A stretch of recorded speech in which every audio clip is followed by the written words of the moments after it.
ఆయన ఏదో సజీవ సమాధి అయ్యాడు అని చెప్పుకుంటారు. ఎప్పుడు బయటకు వస్తాడని చెప్తారు.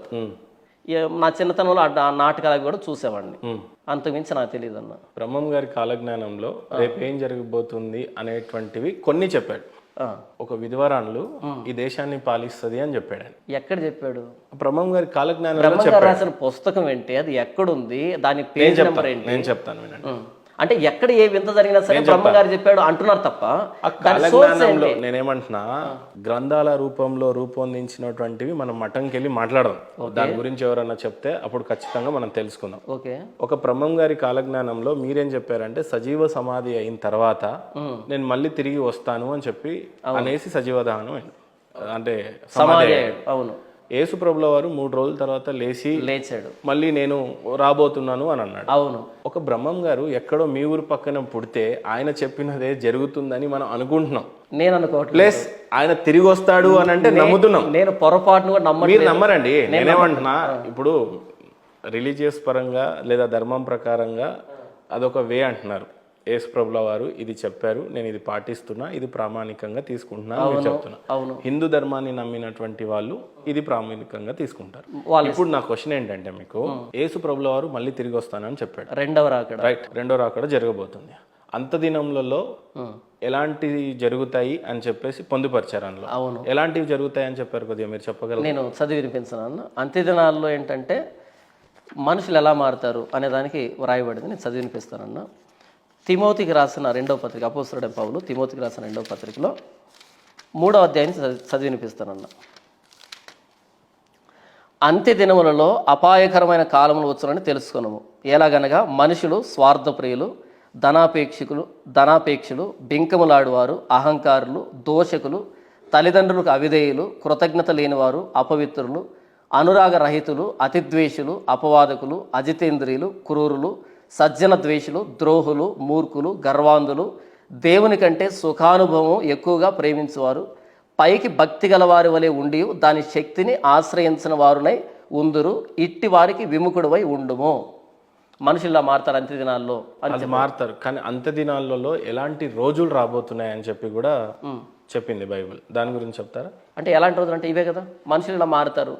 ఇంకేముంది అక్కడ? అప్పుడు భూమిని ఎలా నాశనం చేస్తాడు, ఆయన రాకడకి ముందు ఎలాంటి సూచనలు జరుగుతాయి, సూచక క్రియలు ఏం జరుగుతాయి అని రాస్తున్నాయి. ఓకే, నేను చదివినిపిస్తాను. మత్తయి సువార్త 24వ అధ్యాయం మొదటి నుంచి చివరి దాకా మొత్తం ఇదేనన్నా. అయితే ఎలాగుంటుంది ఇక్కడ 2 విషయాలు ఉన్నాయి. ఒకటి యెరూషలేము నాశనం గురించినటువంటి విషయం, యేసు ప్రభు 2వ రాకడ గురించినటువంటి విషయం. ఈ 28 వరకు యెరూషలేము నాశనం గురించి. ఇక 29 నుంచి చూడండి. ఆ దినముల శ్రమ ముగిసిన వెంటనే చీకటి సూర్యుని కమ్మును, చంద్రుడు కాంతిని ఇయ్యడు, ఆకాశము నుండి నక్షత్రములు రాలును, ఆకాశమందలి శక్తులు కదిలించబడును. అప్పుడు మనుష్య కుమారుని సూచన ఆకాశమందు కనబడును. అప్పుడు మనుష్య కుమారుడు ప్రభావముతోనూ మహామహిమతోనూ ఆకాశ మేఘారుడై వచ్చుట చూసి భూమి మీద ఉన్న సకల గోత్రముల వారు రొమ్ము కొట్టుకుందరు. మరియు ఆయన గొప్ప బోరతోనూ తన దూతలను పంపును. వారు ఆకాశం యొక్క ఈ చివరి నుండి ఆ చివరి వరకు నలుదిక్కుల నుండి ఆయన ఏర్పరచుకున్న వారిని పోగు చేతురు. ఈ ఆకాశానికి సంబంధించినటువంటి ప్రళయాలు ఇవన్నీ కూడా చోటు చేసుకుంటాయి. ఇవన్నీ సూచన యేసు చెప్పాడు. ఇంకా చాలా ఉంది, ఇవన్నీ చెప్పండి, కొద్దిగా చదవమంటారా?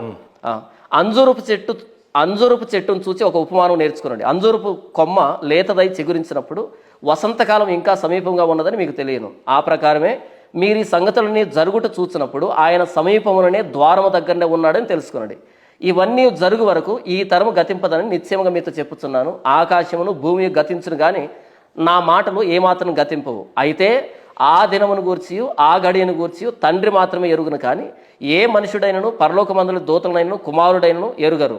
నోవహు దినములు ఎలాగుండెనో. ఇక్కడ దేవుడు తప్పితే ఇంకెవ్వరికి తెలియదు.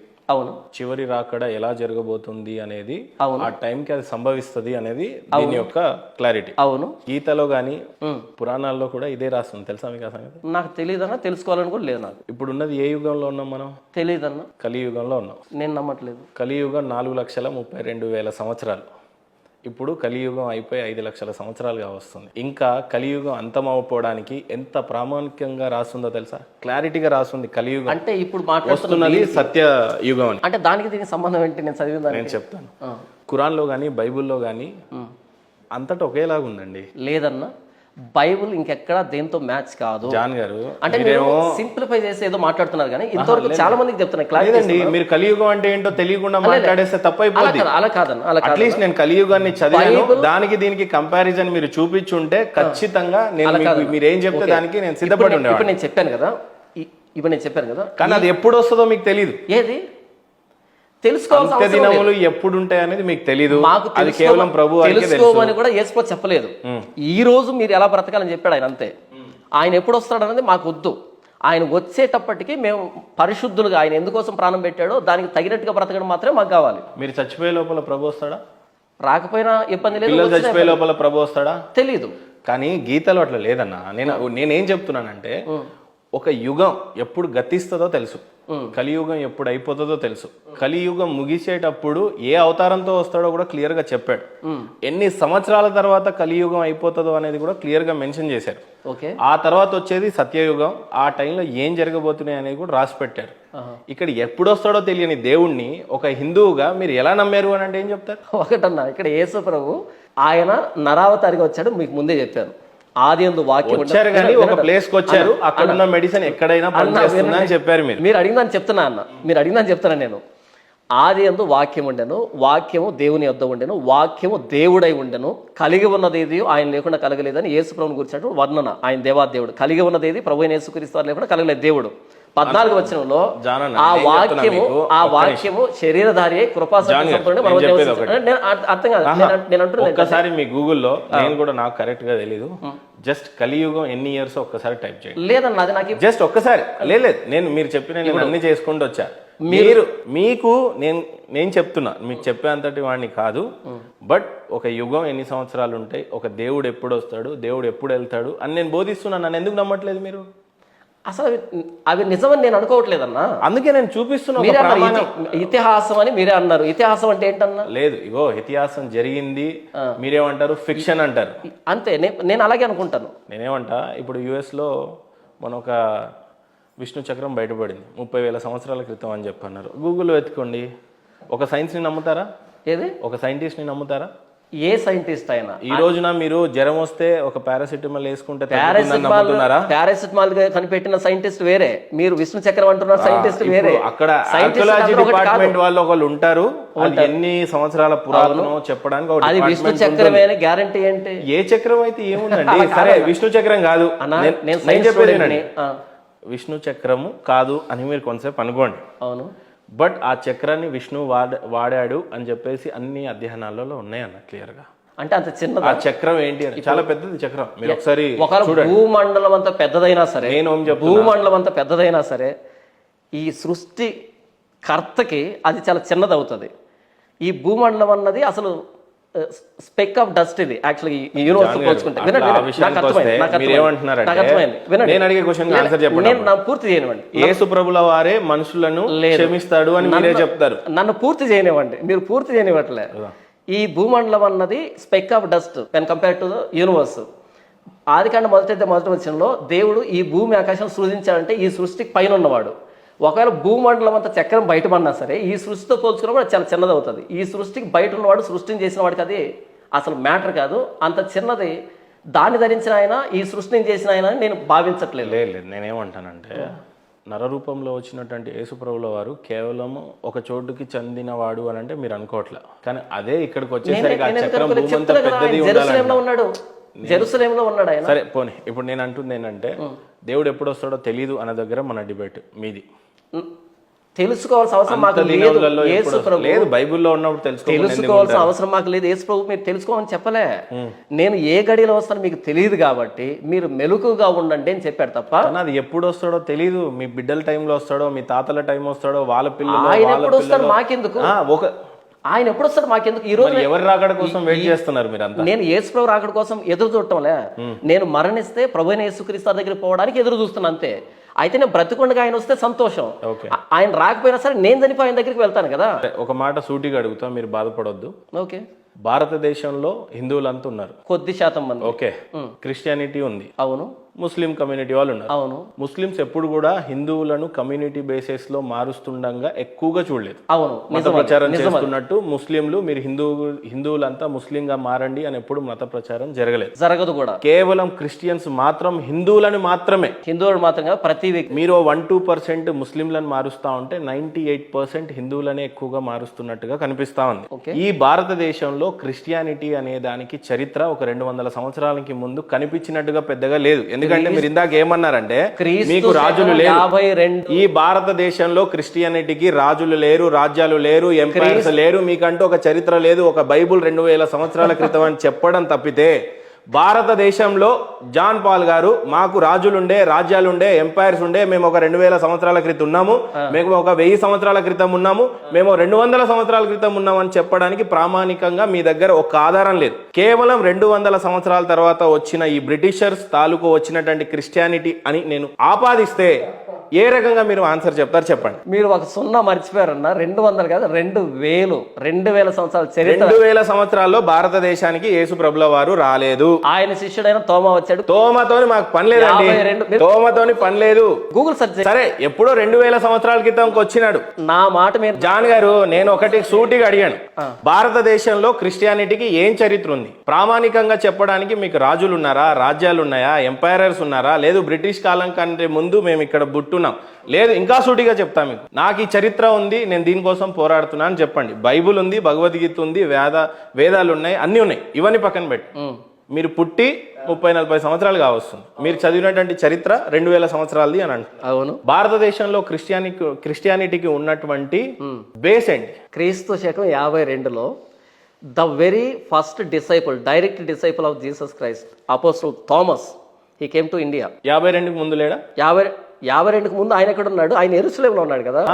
అప్పుడు ఎక్కడుంది మరి మీ మతం? ఎక్కడ? 52 సెంచరీ తర్వాత ముందు, 1వ సెంచరీలో, 2వ సెంచరీలో. ఇది మతం కాదు. అయ్యో, మతం కాదు. సరే, మతం కాదు. మీకు సంబంధించినటువంటి ఆధారాలు ఈ భారతదేశంలో ఏమున్నాయి సూటిగా చెప్పండి పోనీ. అంతకుముందు యూదులు ఉన్నారు కదా ఇక్కడ. ఓకే, యూదులు ఉన్నారు. ఈ రోజు యూదులకు, క్రిస్టియన్లకు, ముస్లింలకు పడట్లేదు. అదే ఇజ్రాయెల్ గొడవ. వాళ్ళకు పడుతుందా పడట్లేదు క్వశ్చన్ కాదు ఇక్కడ. ఇక్కడ యూదులు ఉన్నారు కాబట్టి ఆ యూదుల దగ్గరికి థామస్ వచ్చాడు. అంటే ఈ యూదా మతం కొనసాగింపే క్రిస్టియానిటీ. అంటే థామస్ కంటే ముందు యూదులు ఉన్నారు ఇక్కడ. అక్కడ బాబిలోనియన్ వార్ జరిగినప్పుడు కానీ, అషూరియన్స్ కానీ, ఈ టైంలో ఎప్పుడైతే యూదుల మీద దాడి జరిగిందో వాళ్ళు చెదిరిపోయారు. డయాస్పోరా అంటారు దీన్ని. కాబట్టి అంతకుముందు నుంచే నిజదేవుని గురించినటువంటి ఆనవాళ్ళు భారతదేశంలో ఉన్న యూదుల రూపంలో ఇప్పటికీ యూదులు ఉన్నారు. ఆ యూదుల దగ్గరికి యూదుడైనటువంటి తోమా వచ్చాడు. కాబట్టి యోధామతం కొనసాగింపు క్రిస్టియానిటీ. మూలాలు ఏంటంటే యూదులు ఉన్నారు కదా, యూదుల దగ్గరికి కదా థామస్ వచ్చింది. కాబట్టి భారతదేశంలో ఎప్పటి నుంచో నిజదేవుని గురించి అక్కడి నుంచి 2024 వరకు మేము ఉన్నటువంటి దాఖలాలు ఇవి అని చెప్పండి. అప్పటి నుంచి సువార్త ప్రకటించబడుతూ ఉంది. ఎవరికి చెప్తా ఉన్నారు? చెట్లకు పుట్లకు చెప్తా ఉన్నారా? చెట్ల పుట్లకు చెప్తారు. నన్ను ఎందుకు ఎంటర్ చేస్తారు మీరు?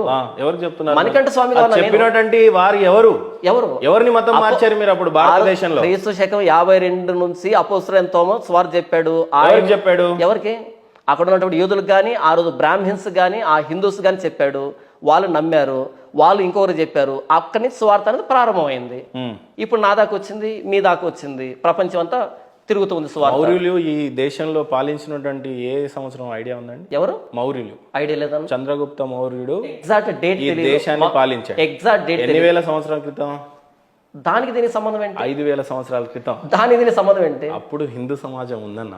ఇప్పటికీ ఉంది హిందూ సమాజం కదా, ఇప్పటికీ ఉంది. ఒక ప్రామాణికంగా నేను 5000 సంవత్సరాల నాటి కాలాన్ని చెప్పుకుంటూ వస్తా. ఓకే, చంద్రగుప్తుడు మౌర్య తర్వాత వాళ్ళ కొడుకు, ఆ తర్వాత అశోకుడు, ఆ తర్వాత ఈ ప్రామాణికంగా అనేది 5000 సంవత్సరాల క్రితం చెప్తా.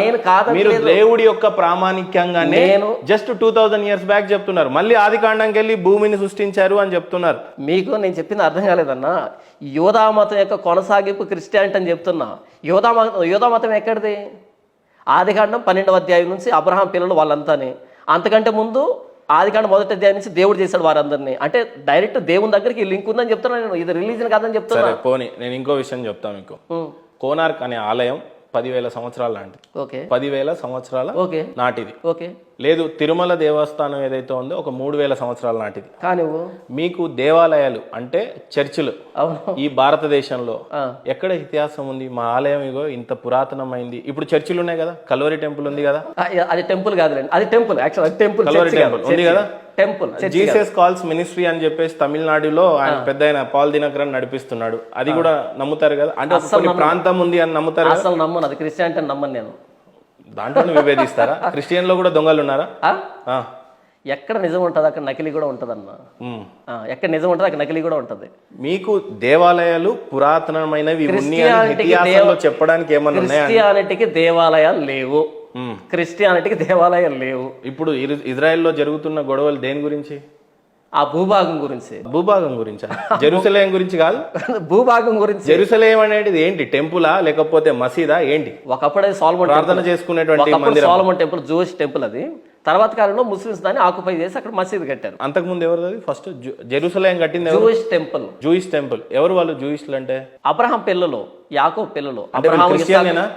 క్రిస్టియన్ అయిన వాళ్ళు ఆ యూదా మతం కొనసాగింపే క్రిస్టియానిటీ. Okay okay. సో వాళ్ళు క్రిస్టియానిటీ కదా, క్రిస్టియన్స్ కదా, యూదులు. యూదుల నుంచి వచ్చిన వాళ్ళు క్రిస్టియన్సా? అవును, యూదు కొనసాగింపు క్రిస్టియానిటీ కదా. అవును. జెరూసలేం కట్టింది ఎవరు? సోలొమన్. టెంపుల్ ని సోలొమన్. ఏ సంతతికి చెందినవాడు? క్రిస్టియానిటీకి చెందినవాడే కదా. కాదు, యూదుడు. యూదుడికి క్రిస్టియన్ కి ముస్లిం కి పడట్లేదు అన్న. యూదా మతం అన్నది బేస్మెంట్ అన్న, క్రిస్టియానిటీ భవనం అన్న. నేనేమంటానంటే ఇజ్రాయెల్లో ఇప్పుడు యుద్ధ మేఘాలు కమ్ముతా ఉన్నాయి. అవును. ఫలిస్తీన్లు మాత్రం గొడవలు పడతా ఉన్నారు. అవును. వీళ్ళు గాజా మీదకి వేస్తా ఉన్నారు బాంబు. అవును. ఇక్కడ భూభాగం గురించి ఒక గొడవ అయితే, అవును, ప్రధానమైన గొడవ దేని గురించి? ఇజ్రాయెల్ యుద్ధం చేస్తుంది అరేబియన్స్ తో గానీ ముస్లిమ్స్ కమ్యూనిటీ సోదరులతో గానీ. ఎందుకు యుద్ధం చేస్తుంది ఇజ్రాయెల్? ఆ భూభాగం గురించి అన్నది నాకు తెలిసిన ఇన్ఫర్మేషన్. ఆ సోలమన్ టెంపుల్ ని వాళ్ళు డెస్ట్రాయ్ చేసి అక్కడ మసీద్ ఎప్పుడైతే కట్టారో మరలా దాన్ని ఆక్యుపై చేసుకోవడానికి వాళ్ళు పోరాడుతున్నారు. ఇప్పుడు మీరు చెప్పింది ఏంటి? యేసు ప్రభుల వారికి ఒక మందిరం అనేది ఉండదు అన్నారు. అది యేసు ప్రభు మందిరం కాదన్నా, Jewish temple is different church కాదు అది. క్రిస్టియన్ సోదరులంతా కూడా ఇజ్రాయెల్ కి ఎందుకు వెళ్తా ఉన్నారు? ఇట్ ఈస్ హిస్టారికల్ ప్లేస్ అన్న. ఏముంది అక్కడ? ఏముంది? బైబిల్ సంబంధించినటువంటి ఆనవాళ్ళు ఉన్నాయి అక్కడ. మందిరం లేదు. మందిరం మీరు చెప్పారు కదా లేదని. యేసు ప్రభు వాళ్ళకి మందిరం లేదు. యేసు ప్రభు మందిరం కట్టలేదన్నా. ఇజ్రాయెల్ ప్రెసిడెంట్ కి చెప్పండి. అయ్యో మీరు గూగుల్ సెర్చ్ చేయండి, యేసు ప్రభు అడగండి, wear is the temple of Christian అడగండి. సోలమన్ టెంపుల్ లేదు, జీసస్ క్రైస్ట్ టెంపుల్ ఎక్కడ ఉందని జస్ట్ గూగుల్ లేదన్నా. అయ్యో ఉందన్నా. అన్న గూగుల్ తెలియని విషయం క్రిస్టియానిటీ గురించి నాకు తెలుసు, బైబిల్లో ఉన్నది. అర్థమవుతుంది. యేసు ప్రభు ఏ టెంపుల్ కట్టలేదు, యేసు ప్రభు ఏ టెంపుల్ కట్టలేదు, అది సోలమన్ టెంపుల్. అది సరే, బోధన ఎక్కడి నుంచి బోధించేవాడు? ఎక్కడి నుంచి బోధించేవాడు? యూదా మతంలో ఉన్నటువంటి ధర్మశాస్త్రం, ఈ బైబిల్ ఉంది కదా, పాత నిబంధన అంటారు దాన్ని. ఆ పాత నిబంధన నెరవేర్పు నేనే. మీకు కొద్దిగా ఇబ్బందికరంగా ఉందేమో చదవడానికి. I will study it for you. Okay, wait చేస్తాను, మీరు చదవండి, నాకు ఇబ్బంది ఏం లేదు. Where is the temple for Lord Jesus? ఇప్పుడు మీరు చదవండి. చదవండి, ఏముంది అక్కడ చదవండి ప్లీజ్. ఇది మీరు చదవాలి, నేను సెర్చ్ చేశాను. The temple of Jesus was located in Jerusalem on Temple Mount. Okay, దాని కింద మీరు షో మోర్ అని కొడితే నేను చదువుతున్నాను. The temple was built on Mount Moriah by Solomon. మీరు చెప్పిందే కదా. మీరు ఏమంటున్నారు? టెంపుల్ అంటే ఏంటి? నేను చెప్తానన్నా, వస్తానన్నా. Right, okay. బై సాలమన్, నేను ఎంతవరకు చెప్పాను, సాలమన్ టెంపుల్ అని చెప్పాను. And expanded by King Herod around 20 BC. The second temple was constructed during the time of Jesus. Jesus కి విరుద్ధుడా కాదా? ఎవరు? హేరోదు. బద్ద శత్రువు కదా. కదా. Before going to the story, హేరోదు ఎవరో మీరు చెప్పాలి. Not story, history. హిస్టరీలో ఒక స్టోరీ అనుకుందాం. No, history not story. సరే, ఎనీథింగ్. గుడి కట్టిన వాడేమో సొలొమన్. అవును. టెంపుల్ అంటే గుడిగా మా దృష్టిలో. ఆలయం అందాం పోనీ, లేదు ఎనీథింగ్, మీరు ఆలయమే అంటారు, ఎప్పుడు గుడి అన్నారు. ఓకే. యేసు ప్రభుల వారి కోసం కట్టినటువంటి గుడి జెరూసలేం కాదు. సరే పోనీ గుడి అన్నారా? ఏమంటారు మీరు? మీరు చదివారు కదా పాత నిబంధనలో. నేను చెప్పేది వినండి, మళ్ళీ డైవర్ట్ అవ్వద్దు ప్లీజ్. నేనేమంటాను, అక్కడ కట్టినటువంటి ఏదైతే ఆలయం ఉందో అది కట్టినటువంటి సొలొమన్ అయితే, ఆ తర్వాత భద్రశత్రువు ఎవరు? హేరోదు.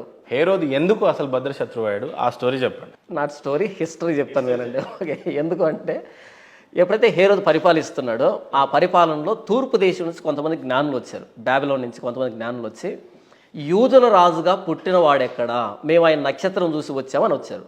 అప్పుడు యూదులు పరిపాలిస్తున్నది హేరోదు. ఎప్పుడైతే యూదుల రాజుగా పుట్టిన వాడు ఎక్కడ, అప్పటికే హేరోదు తన కుమారులను చంపేశాడు. అంటే ఇక్కడ స్టోరీ ఇది ఫినిష్ History. ఇంకా ఫినిష్ కాలే. అప్పటికి జెరూసలేం అనేది కట్టబడి ఉంది.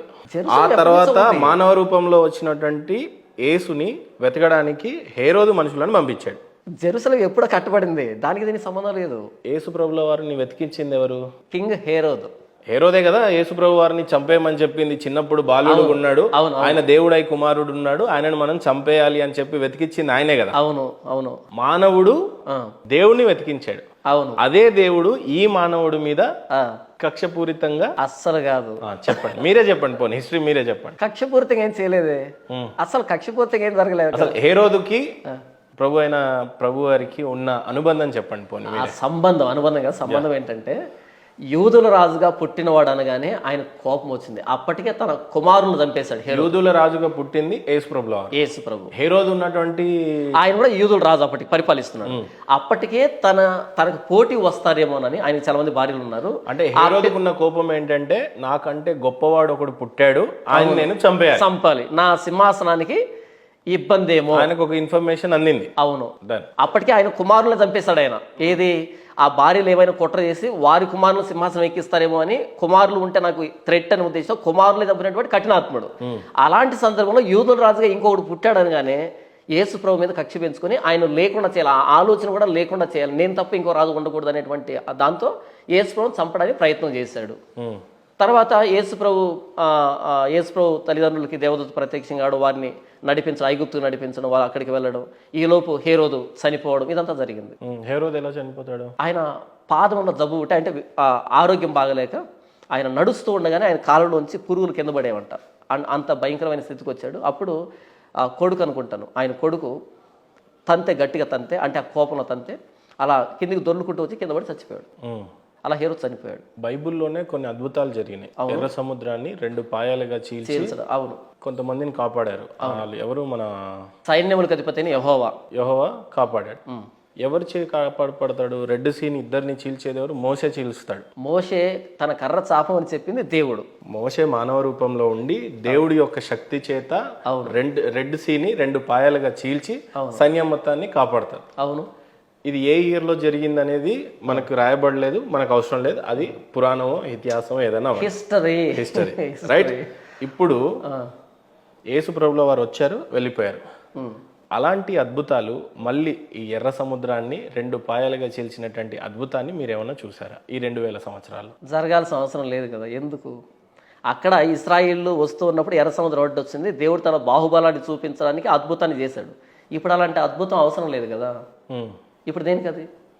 ఒకప్పుడు రైట్ బ్రదర్స్ అప్పుడు ఎందుకు అద్భుతం చేయాలనుకున్నాడు దేవుడు? తన శక్తిని కనబరచాలి కదా. ఇప్పుడు వద్దా ఆయనకి? ఇప్పుడు ఎందుకు? Establish truth. అప్పుడున్న మానవులు ఎక్కువగా, ఇప్పుడున్న మానవ జనం ఎక్కువ మందిని కాపాడాలా? అప్పుడు తక్కువ మందిని కాపాడాలా? తక్కువ కాదు. ఇక్కడ ఇప్పుడు అలెగ్జాండర్ ఫ్లెమింగ్ యాంటీబయాటిక్ కనిపెట్టేస్తాడు. ఇప్పుడు మరలా ఇంకొక అలెగ్జాండర్ కనిపెట్టాల్సిన అక్కర్లేదు, దాన్ని ఇంప్లిమెంట్ చేసినా సరిపోద్ది. ఇప్పుడు ఒక లైట్ కనిపెట్టారు, ఇంకొకరు ఫోన్ కనిపెట్టొద్దు అంటారు. అవును. ఒకదాన్ని కనిపెట్టిన తర్వాత, ఎస్టాబ్లిష్ అయిన తర్వాత మరలా ఎందుకు అది? మళ్ళీ మీరు అదే అంటారు. 2000 సంవత్సరాల క్రితం అన్ని అద్భుతాలు జరిగినప్పుడు అంతమంది మానవులు దేవుణ్ణే శోధింపజేశారు. అవును. అంత పెద్ద ఎర్ర సముద్రాన్ని చీల్చిన తర్వాత కూడా, ఇజ్రాయెల్ ప్రజలు ఆ రెడ్ సీని దాటిన తర్వాత కూడా, అవును, ప్రతిసారి మోషన్ శోధించారు. మీ దేవుడు ఏంటి, మాకు అన్నం లేదు, మాకు నాన్ వెజ్ లేదు, మాకు చికెన్ లేదు. అవును. శోధింపజేశారా లేదా? అవును కదా. అవును. అప్పుడు జనాభా తక్కువ ఉందనుకున్నాం. అంటే రోజు రోజుకి జనాభా పెరుగుతూ వస్తుంది. అవును. ఈ రోజున 135 కోట్ల జనం భారతదేశంలో ఉంటే ప్రపంచం మొత్తంలో 700 కోట్ల జనాభా ఉందని అనుకున్నాం. అవును. ఇప్పుడు ఏదో ఒక మ్యాజిక్ జరగాలి కదా. మరి ఎందుకు మ్యాజిక్? ఇప్పుడు మ్యాజిక్ జరిగి ఎన్ని ఇయర్స్ అవుతుంది? మ్యాజిక్ కాదు, అది వండర్. జాంపాల్ గారు ఒకటి బాగా ఆలోచించండి. మనము కొద్దిగా ఇది పోగొట్టుకుంటే మన రెస్పెక్ట్ పోద్దాము. రెడ్ సీని చీల్చినటువంటి మోషే, ఓకే, అలాంటి ప్రవక్తలు ఇప్పుడు లేరా? ఇప్పుడు వచ్చినటువంటి జాన్ పాల్ దొంగ, బ్రదర్ సతీష్ దొంగ, విజయ్ రెడ్డి దొంగ, లేకపోతే ఈ సోకాల్డ్ ఫాదర్ పాస్టర్లు అంతా దొంగ, ఇదంతా అబద్ధం చెప్తాను అని చెప్పడానికి మరి ఎట్లా? మరి అప్పుడు అట్లా దాన్ని చెప్తాను. మోజెస్ ప్రాఫెట్, ప్రవక్త. Pastor John Paul pastor. నేను ప్రాఫెట్ని కాదు. తెలుగులో ఏమంటారు పాస్టర్ని? కాపరి, సంఘ అధ్యక్షుడు, సంఘ నాయకుడు. ప్రవక్త అని ఎవరిని అంటారు? ప్రవక్త అంటే దేవుడు ఆయనతో మాట్లాడతాడు, దేవుడు ఆయనతో మాట్లాడి ఆయన ద్వారా కొన్ని ప్రతి అద్భుతాలు చేస్తాడు. చర్చిలో ఫాదర్లు పాస్టర్లు ఏమంటారో తెలుసా? ఈ రాత్రి దేవుడు నాతో మాట్లాడాడు, ఉమ్, ఫలానా దీపక్ ఉమ్, నీ లైఫ్ మారబోతుంది, ఈ రోజు నువ్వు నడుస్తావు, ఉమ్. నీకు గర్భం ధరిస్తుంది, నీ కళ్ళు తెరవబడతాయి, అవును దేవుడు నాతో మాట్లాడాడు. అవును. ఏందన్నా ఇదంతా? నాకు 2 ఛానల్ ఉన్నాయన్న. Jesus Christ the only solution అనేది నా సండే ప్రసంగాలు పెట్టడానికి, వుల్వ్స్ ఇన్ షీప్స్ క్లోతింగ్ అనేది 2nd ఛానల్. ఇప్పుడు మీరు అన్నారే దీపక్ పిలుస్తున్నాడు నీ గర్భం రాబోతు అన్నావు కదా, ఇలాంటి దొంగలందరినీ వీళ్ళు గొర్రె చర్మం వేసుకున్న అయితే తోడే క్లియర్ గా చెప్పండి, జాన్ పాల్ గారే సరైన పాస్టరు, దినకరన్ అనేవాడు దొంగ, సతీష్ అనేవాడు దొంగ, విజయ్ అనేవాడు దొంగ, ఇది క్లియర్ గా చెప్పరాదన్నా? నేను అదే చెప్తున్నాను. వుల్వ్స్ ఇన్ షీప్స్ క్లోతింగ్ అని ఛానల్ పెట్టి, వుల్వ్స్ ఇన్ షీప్స్ క్లోతింగ్ అంటే గొర్రె చర్మం వేసుకున్న తోడేళ్ళు అని ఆ ఛానల్ పెట్టి, ఆ ఛానల్లో వీడియోలు పెడుతున్నా అంటే విత్ ఫోటోలతో వీడియోలతో అయితే పెడుతున్నా. జాన్ పాల్ గారు వంటి తక్షణ కర్తవ్యం ఏంటంటే ఫస్ట్ హిందువులను మార్చడం కాదు, హిందువుల నుంచి మారవబడ్డ క్రిస్టియన్స్ ఉంటారు కదా వాళ్ళని మార్చాలి మీరు ఫస్ట్. నేను అదే ఈ చేస్తున్నాను. పాల్ దినకరన్ చేసిన నేను అదే ప్రసంగాలు, బ్రదర్ సతీష్ గాని అవును లేకపోతే బ్రదర్ అనిల్ గాని వీళ్ళ నుండి రక్షించాలా మీరు? నేను అదే చేస్తున్నాను. 2nd ఛానల్ పెట్టి అదే చేస్తున్నాను. చెప్పండి మరి ఏం చెప్పాలనుకుంటున్నారు మీరు అలాంటి వాళ్ళకి? అలాంటి వాళ్ళకి నేనేం చెప్పాలనుకుంటున్నానంటే, క్రైస్తవులకి ప్రామాణిక గ్రంథం బైబుల్. ఈ బైబుల్కి కుడికి కానీ ఎడమకి కానీ పోయేవాడు క్రైస్తవుడు కాదు. మీరన్నా సతీష్ అన్నారు, లేకపోతే బెల్లంపల్లి ప్రవీణ్ కుమార్ అన్నారు, పాల్ దినకరన్ వీళ్ళు ఉన్నారు కదా, బైబుల్కి వాళ్ళు చేసే టీచింగ్కి అసలు పొంతం లేదు, చాలా దూరంగా వెళ్ళింది. మీరే పాయింట్అవుట్ చేశారు, దీపక్ దేవుడు నిన్ను పిలుస్తున్నాడు, నీ గర్భం రాబోతుంది, ఇది బైబిల్లో లేదు. జస్ట్ వాళ్ళు ఒక బిజినెస్ చేస్తున్నారు దేవుణ్ణి. కాబట్టి నిజంగా క్రైస్తవులు దేవుని ప్రేమించాలంటే ఈ బైబిల్ దగ్గరకు రండి, ఈ బైబిల్ ఉన్న వాక్యం ఏం చెప్పిందో దాని ప్రకారంగా ప్రభువైన యేసుక్రీస్తుని సేవించండి. అంతేగాని వ్యక్తులను చూసి ఆ డ్రామాలు చూసి క్రైస్తవ్యాన్ని వెక్కిరించకండి, ఇలాంటి వాటిని సపోర్ట్ చేయడం ద్వారా అన్నది నేను చెప్తున్నాను అన్న. దీనికోసం నేను పాటుపడుతున్నాను. 2 ఛానల్ పెట్టి ఏది వాక్యం అని చెప్తున్నా ఛానల్లో, ఇంకో ఛానల్ పెట్టి వాక్యాన్ని ఎలా వక్రీకరిస్తున్నారో, భక్తిని ఎలా బిజినెస్ చేస్తారో, యేసుప్రభుని ఎలా అవమానిస్తున్నారో క్రైస్తవుల పేరుతో, క్రైస్తవ నాయకుల పేరుతో అన్నది 2nd ఛానల్లో చెప్తున్నాను. నా వంతు పాస్టర్ విజయ్ ప్రసాద్ రెడ్డి గారికి పడుతుందా అండి? అస్సలు పడదన్న. కారణం ఎందుకు విభేదించారు మీరు? ఎందుకు విభేదించారంటే బైబిల్లో ఉన్నటువంటి సత్యాన్ని సత్యంగా ప్రకటించకుండా వ్యక్తుల దయను సంపాదించుకోవడానికి, ఫేవరెట్ అంటే ఫ్యాన్స్ని సంపాదించుకోవడానికి వాక్యాన్ని వక్రీకరిస్తున్నాడు. రీసెంట్గా ఏదో ఛానల్కి వెళ్ళి, క్రాంతి గారి ఛానల్లోకి వెళ్ళి అక్కడ ఒక క్రైస్తవుడు అనుకోనటువంటి ఒక నినాదాన్ని చేయడం ద్వారా క్రైస్తవ్యాన్ని అవమానం పాలు చేశాడు. ఆయన జై కొట్టమని అడిగాడు క్రాంతి గారు, ఆయన నమ్ముకున్నటువంటి దేవుడికి. ఈయన జై కొట్టాడు. ఒక క్రైస్తవుడు యేసు ప్రభు తప్ప ఇంకెవరికి జై కొట్టాడు. అలా ఏంటంటే ఇలాంటి ఒక భావాన్ని తీసుకొని వస్తున్నాడు. అది తప్పు, బైబిల్ దాన్ని సమర్థించదు. కనుక ఇలాంటి వ్యక్తుల మీద ప్రధానంగా విజయ్ ప్రసాద్ రెడ్డి గారిని మీరు చాలా సార్లు, చాలా చోట్లలో, చాలా సందర్భాలలో ఎక్కువగా అపోజ్ చేశారు. అవును. కారణం ఏంటి?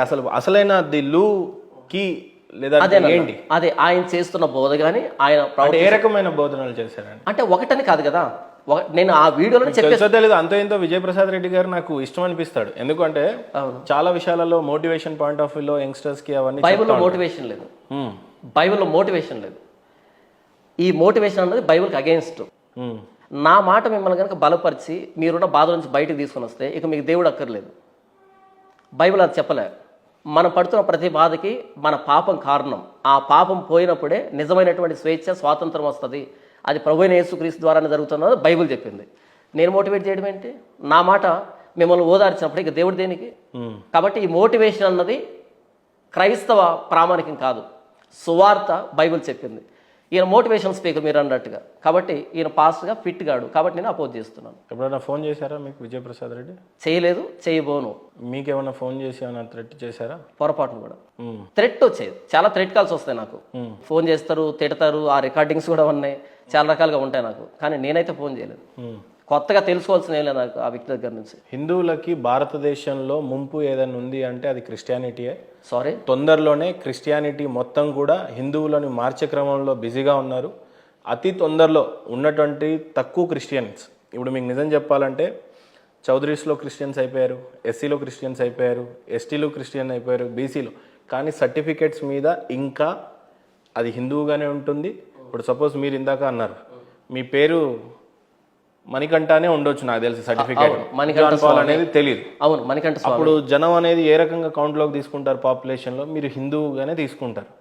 ఈ భారతదేశంలో చాలా మందికి తెలియని విషయం ఏంటంటే వీళ్ళు ఎప్పుడో క్రిస్టియన్లుగా మారిపోయారు, కానీ ఓకే ఇంకా మా పాపులేషన్ ఇంత 100 కోట్లు ఉంది, వీళ్ళు ఇంకా 20 కోట్లు 30 కోట్లుగానే అంటున్నారు. కానీ వాస్తవంగా క్రిస్టియానిటీ నుండి హిందూ మతాలకి పెను ముంపుగా లేదా? అస్సలు లేదన్నా. నేను దానికి పదే పదే చెప్తున్నా, Christianity is not a religion. ఈరోజు బంగ్లాదేశ్ లో హిందువులను ముక్కలు ముక్కలుగా కోసి ఏరేస్తున్నారు, అది కాదు. దానికి నాకు సంబంధం లేదన్నా, బైబిల్ నాకు సంబంధం లేదు. రీసెంట్ గా రాధా మనోహర్ దాస్ గారిని మాట్లాడుతూ ఒక లేడీ, ఆమె ఈస్ట్ గోదావరి ఆవిడ, నిన్ను ముక్కలు ముక్కలుగా నరికేస్తారా, నీకు దేవుడు అంటే ఏంటో తెలీదు, నువ్వు నరకంలో పడేసినప్పుడు నీ కాలు మొండె అలాంటి వారికి నేను వకాలతో పుచ్చుకోలేదు. నా సంబంధం వకాలతో పుచ్చుకోకపోయినా వీళ్ళల్లో అను ఇప్పుడు మీరే హిందువుగా ఉండి ఈరోజు క్రిస్టియానిటీగా మారిన తర్వాత హిందుత్వం అంటే మీకు ఏమైపోయింది అని అంటే, వీళ్ళంతా పాపంలో బతుకుతున్నారు, విగ్రహారాధన చేస్తున్నారు, నా ప్రభుని నమ్మకపోతే పాపం వీళ్ళు నరకం పాలైపోతారు, వీళ్ళని నేను కాపాడాలి అని మెంటల్గా ఫిక్స్ అయ్యారా? నేను బోధిస్తున్న అదే కదా, అదే. అవును, చెప్పండి హిందువుల పరిస్థితి. ఎగ్జాక్ట్గా నేను అనుకున్నది మీరే చెప్పేశారు. వీళ్ళు పాపంలో బ్రతుకుతున్నారు, ప్రభువైన యేసుక్రీస్తు అని తెలుసుకోకపోతే ఏమైపోతారో, వీళ్ళకి శిక్ష విధించబడతారు కదా, వీరు పాపాల నుంచి బయటకు రావాలంటే ప్రభువైన యేసుక్రీస్తుని అంగీకరించాలి కదా. మెంటల్ గా మిమ్మల్ని ఎవరు ఫిక్స్ చేశారు అన్న? మీరే అంత చదువుకున్న వ్యక్తిగా, చదువుకున్నాను కాబట్టి మెంటల్ గా మీరే అంత ఫిక్స్ అయ్యారు. చదువుకున్నాను వీళ్ళందరినీ నరకంలో కాదు స్వర్గం వైపు నడిపించాలా, అబద్ధపు దేవుడిని కాదు నిజమైన దేవుడిని విశ్వసించే విధంగా నేను కంకణం కట్టుకొని వీళ్ళందరినీ కాపాడాలి అని. దేని ప్రాముఖ్యంగా చేసుకొని నేను దానికే చెప్పాను, నా అనుభవం ద్వారా నేను తెలుసుకున్నాను, ఈ బైబిల్ చదవడం ద్వారా తెలుసుకున్నాను కనుక నేను ఒప్పించబడ్డాను. నేను గతంలో ఎంత పాపిని ఒప్పించబడ్డాను, ఎంత. నరకం అనేది ఎక్కడుంది, స్వర్గం అనేది ఎక్కడుంది? ఇవి రెండు మరణాంతర లోకాలు, ఆఫ్టర్ డెత్ ఇవి రెండు ఉండేది. అవి ఎక్కడున్నాయి అడ్రస్ చెప్పడానికి, అవి మరణాంతర లోకాలు. ఈ భూమి మీద ఉన్నంతకాలం మన పాపాలను క్షమించబడేటట్టు చేసుకోవడం మాత్రమే నేను బోధించేది. అవి ఎక్కడున్నాయన్నది చనిపోయిన వ్యక్తికే తెలుస్తుంది. అది మరణాంతర లోకాలు, వాటికి అడ్రస్ లేదు కదా. అంటే పరలోకం ఎక్కడుంది అనేది బోధించాడు కదా. పరలోకం ఎక్కడుంది అన్నది నా బోధన. పరలోకానికి ఎలా బైబుల్ బోధించింది కదా, పరలోకం అనేది సర్టెన్ ప్లేస్ లో ఉంది. బోధించలేదు. అరే పరలోకంలో ఎలా ఉంటాము అనేది చెప్పారు కదా, స్వర్గం ఎలా ఉంటుందని చెప్పారు కదా. పరలోకం ఎక్కడ ఉంటుంది అన్నది బైబుల్ బోధించలే. పరలోకానికి మనం ఎందుకు వెళ్ళాలి, పరలోకం అనేది పరిశుద్ధమైన లోకం అనేది చెప్పింది. పరలోకంలో ఏముంటది అనేది బోధించారు కదా. పరలోకంలో దేవుడు ఉంటాడు, ఏ రకంగా అక్కడ మన జీవన శైలి ఉంటుందని కూడా బోధించాడు కదా. అక్కడ పరిశుద్ధత ఉంటుంది, దేవుడు ఉంటాడని మాత్రం చెప్పింది తప్ప అక్కడ ఎలా ఉండబోతుందో మన బైబిల్ చెప్పలే. పోనీ నరకం ఎలా ఉంటుంది అనేది బోధించబడ్డది. ఏముంటది నరకంలో? ఇక్కడ చేసిన పాపాలను బట్టి అక్కడ కుమిలి ఏడ్చడం, దేవునికి దూరమైనటువంటి స్థితి, అది వేదనకరమైన స్థలం, బాధతో కూడుకున్నటువంటి స్థలం. అక్కడ అగ్ని ఆరదు, పురుగు సావదు అనేటువంటి ఒక అసహ్యకరమైనటువంటి పోలిక చేయబడింది నరకాన్ని కూర్చి. 10 రూపాయలు దొంగతనం చేసినా దొంగే. అవును. 1,00,000 రూపాయలు దొంగతనం చేసినా దొంగే. పాపాన్ని బట్టి శిక్ష ఉంటుందా, లేకపోతే నువ్వు ఇంత పాపం చేసావు కాబట్టి అంత శిక్ష ఉంటుందని చెప్పిందా బైబిల్? 10 రూపాయల 100 రూపాయల 1,00,000 రూపాయలు కాదు ఇక్కడ మ్యాటరు. దొంగతనం చేసే నేచర్ మనలో ఉంది, దాన్ని పాపం అని చెప్పింది బైబిల్. సార్ నేనేమంటా, మీరు ఒక రకంగా బతుకుతారు, నేను ఒక రకంగా బతుకుతాను. అవును. నేను బతికినన్ని రోజులు నేను అతి ఎక్కువగా పాపాలు చేయొచ్చు, నాకంటే ఎక్కువగా మీరు చేయొచ్చు. అవును. కానీ అక్కడ జడ్జిమెంట్ డే అనేది ఒకటి ఉంటుంది అనేది రాసిపెట్టు. అవును, ఉంది. ఆ జడ్జిమెంట్ డేలో మీకు పురుగు ఆరదు, ఇది సావదు, ఇదంతా రాసిపెట్టుంది. అవును. కానీ ఎంత తప్పు చేస్తే అంతే శిక్ష అని రాసిపడిందా, లేదు నువ్వు మర్డర్లు చేసావు, మానభంగాలు చేసావు, అందరికి ఒకే రకమైన శిక్ష ఉంటుందా, అందరు ఒకేలా కాలుతా ఉంటారు, ఆర్తనాదాలు చేస్తూ ఉంటారు, ఇలా జరిగి ఉంటుందా? అది చెప్పండి. బైబిల్ ఏం చెప్పిందంటే నీతిమంతుడు లేడు, ఒక్కడు లేడు, ఏ భేదం లేదు, అందరూ పాపం చేసి దేవుడు అనుగ్రహించే మహిమను పొందలేకపోతున్నాం. మంచివాడు అనేవాడు లేడు. నేను దొంగతనం చేయలేదు కాబట్టి నేను మంచివాడిని కాదు, నాకు అవకాశం రాలేదు కాబట్టి నేను చేయలే. అవకాశం వచ్చి చేస్తాను, ఎందుకంటే నేచర్ ఉంది అది నాకు. ఎందుకంటే నీతిమంతుడు లేడు, ఒక్కడు లేదు. కాబట్టి ఇక్కడ దొంగతనం చేశాడా చేయలేదా, తప్పు చేశాడా లేదా, ఎంత తప్పు చేశాడు అన్నది ప్రశ్న ఇక్కడ. By born we are sinners. మనుషులు బై బోర్న్ సిన్నర్స్, జన్మతః పాపులు, కర్మతః పాపులు. కాబట్టి దొంగతనం చేశాడు కదా నరకంలో వేయడు. మనలో పాప స్వభావం ఉంది. నేను పాపం చేయట్లేదంటే పాపం చేసే అవకాశం రాలే నాకు, లేదా అవకాశం వచ్చినా కొన్ని సమాజాన్ని భయపడి అడ్డు పెట్టుకున్నాను తప్ప పాపం చేసే స్వభావం నాలో ఉంది. కాబట్టి నేను పాపం స్వభావం కలిగిన వాడిని కాబట్టి నేను నరకానికి వెళ్తాను అంతే. అక్కడ డిగ్రీస్ లేవు. ఇప్పుడు 10 రూపాయలు చేశాడు, 100 రూపాయలు చేశాడు, డిగ్రీస్ లేవు. By born I'm sinner, by deeds also I'm sinner. జన్మతః కర్మతః పాపినే. అన్లెస్ అంటే జీసస్ క్రైస్ట్ని యాక్సెప్ట్ చేసేంత వరకు, ఆయన ఉచితంగా నన్ను నీతిమంతుడిగా పరిశుద్ధుడిగా చేసేంత వరకు నేను పాపినే. జన్మతః పాపం అని అంటే సెక్స్ వల్ల పుడతాం కాబట్టి పాపం? No, sex is sacred. Okay, Then why? ఎందుకు సిన్నర్ గా పిలువబడ్డారు? జన్మతః పాపి మనిషి అని అంటే పుట్టుకతోనే పాపి అని అంటున్నారు మీరు. అవును, అభం శుభం తెలియని బేబీ కూడా పాపితో సమానం. అవును. కారణం ఏంటి? ఎందుకు పాపిగా దానికి చెప్తున్నాను. ఆదామును దేవుడు పాపం లేనివాడిగా చేశాడు, యథార్థవంతుడిగా చేశాడు. చేసిన తర్వాత స్త్రీని చేసిన తర్వాత మీరు ఆ పండును తినకండి అని చెప్పాడు. అది తింటే మరణిస్తారు అని చెప్పాడు. పాపము అంటే దేవుని మాటను అతిక్రమించేటువంటి స్థితి. దేవుని మాటను ఆజ్ఞను అతిక్రమించేదాన్ని పాపం అంటాం. ఆ స్థితిని మీ తండ్రి చేసిన పాపం మీకు వహిస్తుందా? నా తండ్రి చేసిన పాపం నాకు రాదు, సంబంధం లేదు. నా తండ్రి చేసిన ఆయన పాపం నాకు పాపం రాదు. ఆయనదే, ఆయనదే. మీ పాపం మీదే. నాదే. ఆదాము హవ్వ చేసినటువంటి పాపాలు ఇంకెందుకు కొనసాగుతున్నాయి మరి? నేను దానికి చెప్తాను. ఇక్కడ ఆదాము హవ్వలు పండు తిన్నారు కాబట్టి ఆ పండు తిన్న పాపం నాకు రాలే. ఎప్పుడైతే వాళ్ళు పండు తిన్నారో వాళ్ళు పాపులయ్యారు. ఆజ్ఞను అతిక్రమించే నేచర్ వారిలోకి వచ్చింది. ఇప్పుడు వారిలోంచి నేను వచ్చినప్పుడు వారి బ్లడ్ నాలో ఉంది, వారి మజిల్ నాలో ఉంది, వారి డిఎన్ఏ నాలో ఉంది, వారి స్వభావం కూడా నాలో ఉంది. ఇది పాపి లో నుండి పాపి బయటకు వస్తారు. పాపం చేయడానికి ప్రధాన కారణం ఎవరు? ఆదాం హవ్వనా, లేకపోతే పాపం చెయ్యమని చెప్పినటువంటి సైతాన్ పేరు ఏం పేరు ఉంటుంది? సర్పం పేరే ఒకటి ఉంటుంది, అపవాది, సాతాను. సాతానికి ఒక పేరు ఉంటుంది. ఆయన ఒక రూపంలో వచ్చి లూసిఫర్ అని పిలుస్తారు. లూసిఫర్ చెప్పితే హవ్వ ఆ పండు తింటది. పాపం చేసింది ఎవరు? హవ్వ, ఆదాము. ఎవరి చేత పాపం చేయబడ్డారు? పాపం చేయడానికి ప్రేరేపించబడ్డారు. ఎవరు ప్రేరేపించారు? అపవాది చేత. రైట్, లూసిఫర్ చేశాడు. అవును. అప్పుడు శత్రువు దేవుడికి మానవుడు అవ్వాలా, లూసిఫర్ అవ్వాలా? ఇద్దరు కావాలి. మరి లూసిఫర్ ని ఏమైనా శిక్షించాడు అప్పుడు దేవుడు? చెప్పాడు కదా, స్త్రీ సంతానానికి నీకు వైరం కలుగజేస్తాను. లూసిఫర్ దాన్ని అంటున్నాను, ఇక మీదట నీవు పొట్టతో ప్రాగుతావు, మట్టి తిని బ్రతుకుతావు అని చెప్పాడు. భూ జంతువులే కల్లా శపించబడిన దాని అవుతావు అని చెప్పాడు. అంటే పాముగా చూస్తారు. నాగుబాము కాదు నేను మాట్లాడుతున్నాను. నాగుబామును రసెల్స్ వైపు మాట్లాడలేదు. నాకు అక్కడ రాయబడింది ఏంటంటే ఘట సర్పము అని రాయబడింది. లూసిఫర్ అయితే ఆల్రెడీ ఒక సైతాన్. అవును. ఆయన పాముతో ఎందుకు ఉంటాడు? నేను అదే అంటున్నాను. అక్కడ సర్పెంట్ అన్న దగ్గర నాగుపాము గురించి కాదు రాసింది, సర్పెంట్ అన్నది. అంటే ఇప్పుడు లూసిఫర్ పైన ఆల్రెడీ పాకుతా ఉన్నాడు. ఆల్రెడీ పాకేవాడిని పొట్టతో పాకమని చెప్పించడం ఏంటి? ఆల్రెడీ పాకుతున్న వ్యక్తిని అంటే అంతకుముందు కాళ్ళు చేతులు ఉండాలి, అవి పోతేనే పొట్టతో పాకుతాడు. అదే శాపం అవుతుంది. లూసిఫర్ ని ఎవరు సృష్టించారు? దేవుడే. ఎలా? Angelic being. ఇక్కడ క్లుప్తంగా చెప్పండి, లేకపోతే కన్ఫ్యూజన్ అయ్యే ఛాన్స్. కానీ నాకు అర్థమైంది. ఇక్కడ ఈ అపవాది ఈ సర్పాన్ని వాడుకున్నాడు. హవ్వతో మాట్లాడి ఆ పండును తినిపించేటట్టుగా దేవుని ఆజ్ఞ అతిక్రమించేటట్టు. అది వచ్చినప్పుడు ఇక్కడ సర్పం వేరే. లూసిఫర్ అనేవారు ఎవరు? ఎవరి చేత సృష్టింపబడ్డాడు? దేవుని చేతనే సృష్టించబడ్డాడు. ఏంజలిక్ బీయింగ్, దూత, దేవుని సముఖంలో ఉండేటువంటి దూత. ఆ దూత దేవునికి వ్యతిరేకంగా మానవులు ప్రేరేపించేట్టుగా ఆ సర్పాన్ని వాడుకొని వీరి చేత పాపం చేయించాడు. లూసిఫర్ ని సృష్టించినటువంటి దేవుడు, అవును, ఆదాము హవ్వని సృష్టించాడు. అవును. దేవుడి ప్రమేయం లేకుండా ఏది జరగదు. దేవుడి ప్రమేయం లేకుండా లూసిఫర్ ఎందుకు కదిలాడు? అసలు దేవుని ప్రమేయం లేకుండా ఏది జరగదని చెప్పాను కదా. మరి లూసిఫర్ వచ్చాడు అని అంటే దేవుడికి తెలిసే వచ్చాడు కదా. తెలిసే పాపం చేశాడు కదా.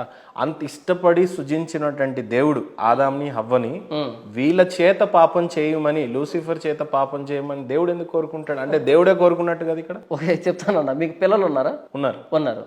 మీ పిల్లలకి ఎప్పుడైనా టాయ్స్ కొనిపించారా? కొనిపించాను. వాళ్ళు పగలు కొడతారని తెలిసి కొనిపించారా? పగలు కొట్టరు అని? లేదు, పగిలిపోతాయి అని కొంటారు. తెలిసే కదా. అంటే మీరు డబ్బును దుబారా ఖర్చు పెడుతున్నారా? దుబారాగా కాదు. ఇక్కడ టాయ్స్ కి ప్రాణం లేదు. ఓకే, టాయ్స్ ఇక్కడ ప్రాణం ఉందా లేదా కదా నేను అంటున్నాను. నేను ప్రాణం ఉందా లేదా మాట్లాడుతున్నది. ఫ్యూచర్ టాయ్స్ నా కంట్రోల్ తో పనిచేయవు. ఓకే, ఈవెన్ నా పిల్లలు, నా కొడుకులు కూడా నా ప్రమేయంతో పనిచేయరు. నాకు ఆ శక్తి లేదు, దేవుడికి ఉంటది. అవును. కారణం ఏంటి? ఇప్పుడు దేవుడికి నాకు తెలిసి ఆ శక్తి ఉంటే ఇంతమంది మనుషులు నువ్వు కారణం ఏంటంటే ఆ టైంలో ఆదాం హవ్వ ఇద్దరే మానవులు. అవును. భూమి మొత్తంలో చెట్లని, ప్రాణులని అన్నిటిని సృష్టించిన తర్వాత వీటన్నిటికీ ఒక ఆధిపత్యం ఉండాలి. అవును. వాడు ఇదంతా అనుభవించాలి అని చెప్పి ఇష్టంగా వీళ్ళిద్దరిని ఎవరి రూపంలో సృష్టిస్తాడు? దేవుడు తన స్వరూపంలో తన పోలిక. అంటే దేవుడు కొద్దిగా మానవ రూపంలో ఉంటాడు అని ఆ వాడికి అర్థమా? ఫిజికల్ గా కాదు. బట్ ఏదైనా నా రూపంలో మనుషుల్ని నేను సృష్టించుకోవాలి ప్రతినిధులుగా. వీళ్ళు ఈ మొత్తాన్ని, ఈ భూమి మొత్తాన్ని రాజ్యంగా చేసుకొని మంచిగా హ్యాపీగా ఉండాలి వీళ్ళిద్దరని సృష్టిస్తాడు. అంతే కదా? అవునన్నా, అవును. లూసిఫర్ ని సృష్టించింది కూడా దేవుడే. కానీ అదే లూసిఫర్ ఆయన ప్రమేయం లేకుండా వచ్చి, ఆయన ప్రమేయంతోనే వచ్చి మరి అప్పుడు ఏముంటది? అదే కదా అదే నేను అంటున్నాను. మీరు పిల్లలకి టాయ్స్ కొనిచ్చేటప్పుడే వాళ్ళు పగలు కొడతారని భవిష్యత్తు తెలుసు మీకు. అర్థమైందా? ఇక్కడ ఏంటంటే మీ పిల్లలు ఎందుకు పగలగొట్టారు అంటే వాళ్ళకి ఫ్రీ విల్ ఉంది, స్వేచ్ఛ ఒకటి ఉంది, చెప్తా, స్వేచ్ఛ ఉంది. నా పిల్లలు ఆ టాయ్స్ ని పలగొడతారని తెలిసి నేను ఇచ్చినాం అనుకుందాం. అవును, ఈ పలగొట్టిన తర్వాత దీని త్రూ వీళ్ళకి వచ్చేటువంటి జీతం పాపం. అవును. ఇది తెలిసి నేను తండ్రికి ఇవ్వను కదా. ఏది ఇక్కడ ఒక పండు ఆదాము హవ్వని దేవుడు రోబోట్స్ లాగా చేయలే, ఫ్రీ విల్తో చేశాడు, స్వేచ్ఛ స్వతంత్రులుగా చేశాడు.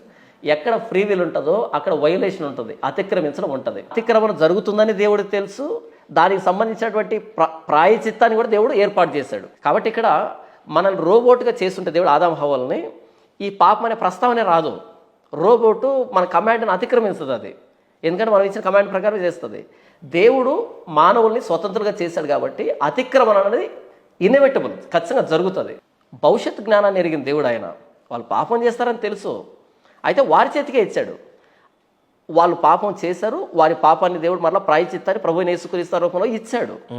ఇందులో కాంట్రడిక్షన్ ఏముంది? ఇందులో దేవుని తప్పు పట్టాల్సిన ఏముంది? లూసిఫర్ వచ్చాడు, ఆయన కార్యక్రమం చేసుకొని వెళ్ళాడు. అవును, లూసిఫర్ పరిస్థితి ఏంటి, ఆయన హిస్టరీ గురించి ఏంటి అంటే ఏం చెప్తారు? లూసిఫర్ కోసం కటిక చీకటి సిద్ధపరచబడింది, నరకం అపవాది దూతలకి అపవాది కోసం సిద్ధపరచబడింది అని చెప్పబడింది. శిక్ష ఎటర్నల్ లాస్ అనేది చెప్పబడింది. అపవాదికి శిక్ష ఉంది, ఆదమ హవ్వలకి శిక్ష వచ్చింది, సర్పానికి శిక్ష వచ్చింది. మీరు బతికున్నన్ని రోజులు ఈ భూమి మీద రేపు చస్తారు అనే రూపంలో కూడా ఒక పాపం చేసేయచ్చు మనం. ఇప్పుడు కూడా చేయొచ్చు మనసులో కదా. అవును, మనిషి అనేవాడు పాపం చేయడు అనేది అసాధ్యమా? ఇంపాసిబుల్. ఖచ్చితంగా చేస్తా, ఖచ్చితంగా. పశ్చాత్తాప పడిన తర్వాత దేవుడు క్షమించడం అనేది జరుగుతుంది. ఈ రోజు తప్పు చేసేసి రేపు పొద్దున నేను చచ్చిపోతా, ఓకే, పశ్చాత్తాపం పడే సందర్భం కానీ కాలం కానీ ఎలా అక్కడ ఉంటుంది? అంటే ఇక్కడ ఏంటంటే అన్న, ఉద్దేశపూర్వకంగా పాపం చేయడం వేరు. తెలియకుండానే అయిపోతుంది. ఒక అందమైన అమ్మాయి వస్తే కళ్ళు పాపాలు చేసేస్తాయి, అక్కడికే వస్తున్నారు. మంచి ఫుడ్ వచ్చింది అని అనుకో, నీది కానిది ఏదైనా నువ్వు ఆశించకూడదు. అది నా ఫుడ్ కాదు, నేను ఆశించేస్తా ఏదో ఒక రకంలో. అన్న ఒకటే బైబిల్ చెప్పే నీతి ఏంటంటే, చార్లెస్ స్పర్జన్ ఏమంటాడు అంటే, పాపం లేనటువంటి స్థితి కాదు నీతి అంటే, ఎందుకంటే అది ఇంపాసిబుల్, అది జరగదు. బై నేచర్ వీఆర్ సిన్నర్స్ అయినప్పుడు పాపమే, ప్రతి చోట పాపమే వస్తుంది. క్రిస్టియానిటీ ఏం బోధిస్తుందంటే, పాపం లేనటువంటి స్థితి నీతి అనిగా చెప్తూ ఉన్నది. నా ఊట, నా స్ప్రింగ్, ద వెరీ బిగినింగ్, ఆరిజినే సిన్ అని గుర్తించడమే క్రైస్తవ నీతి.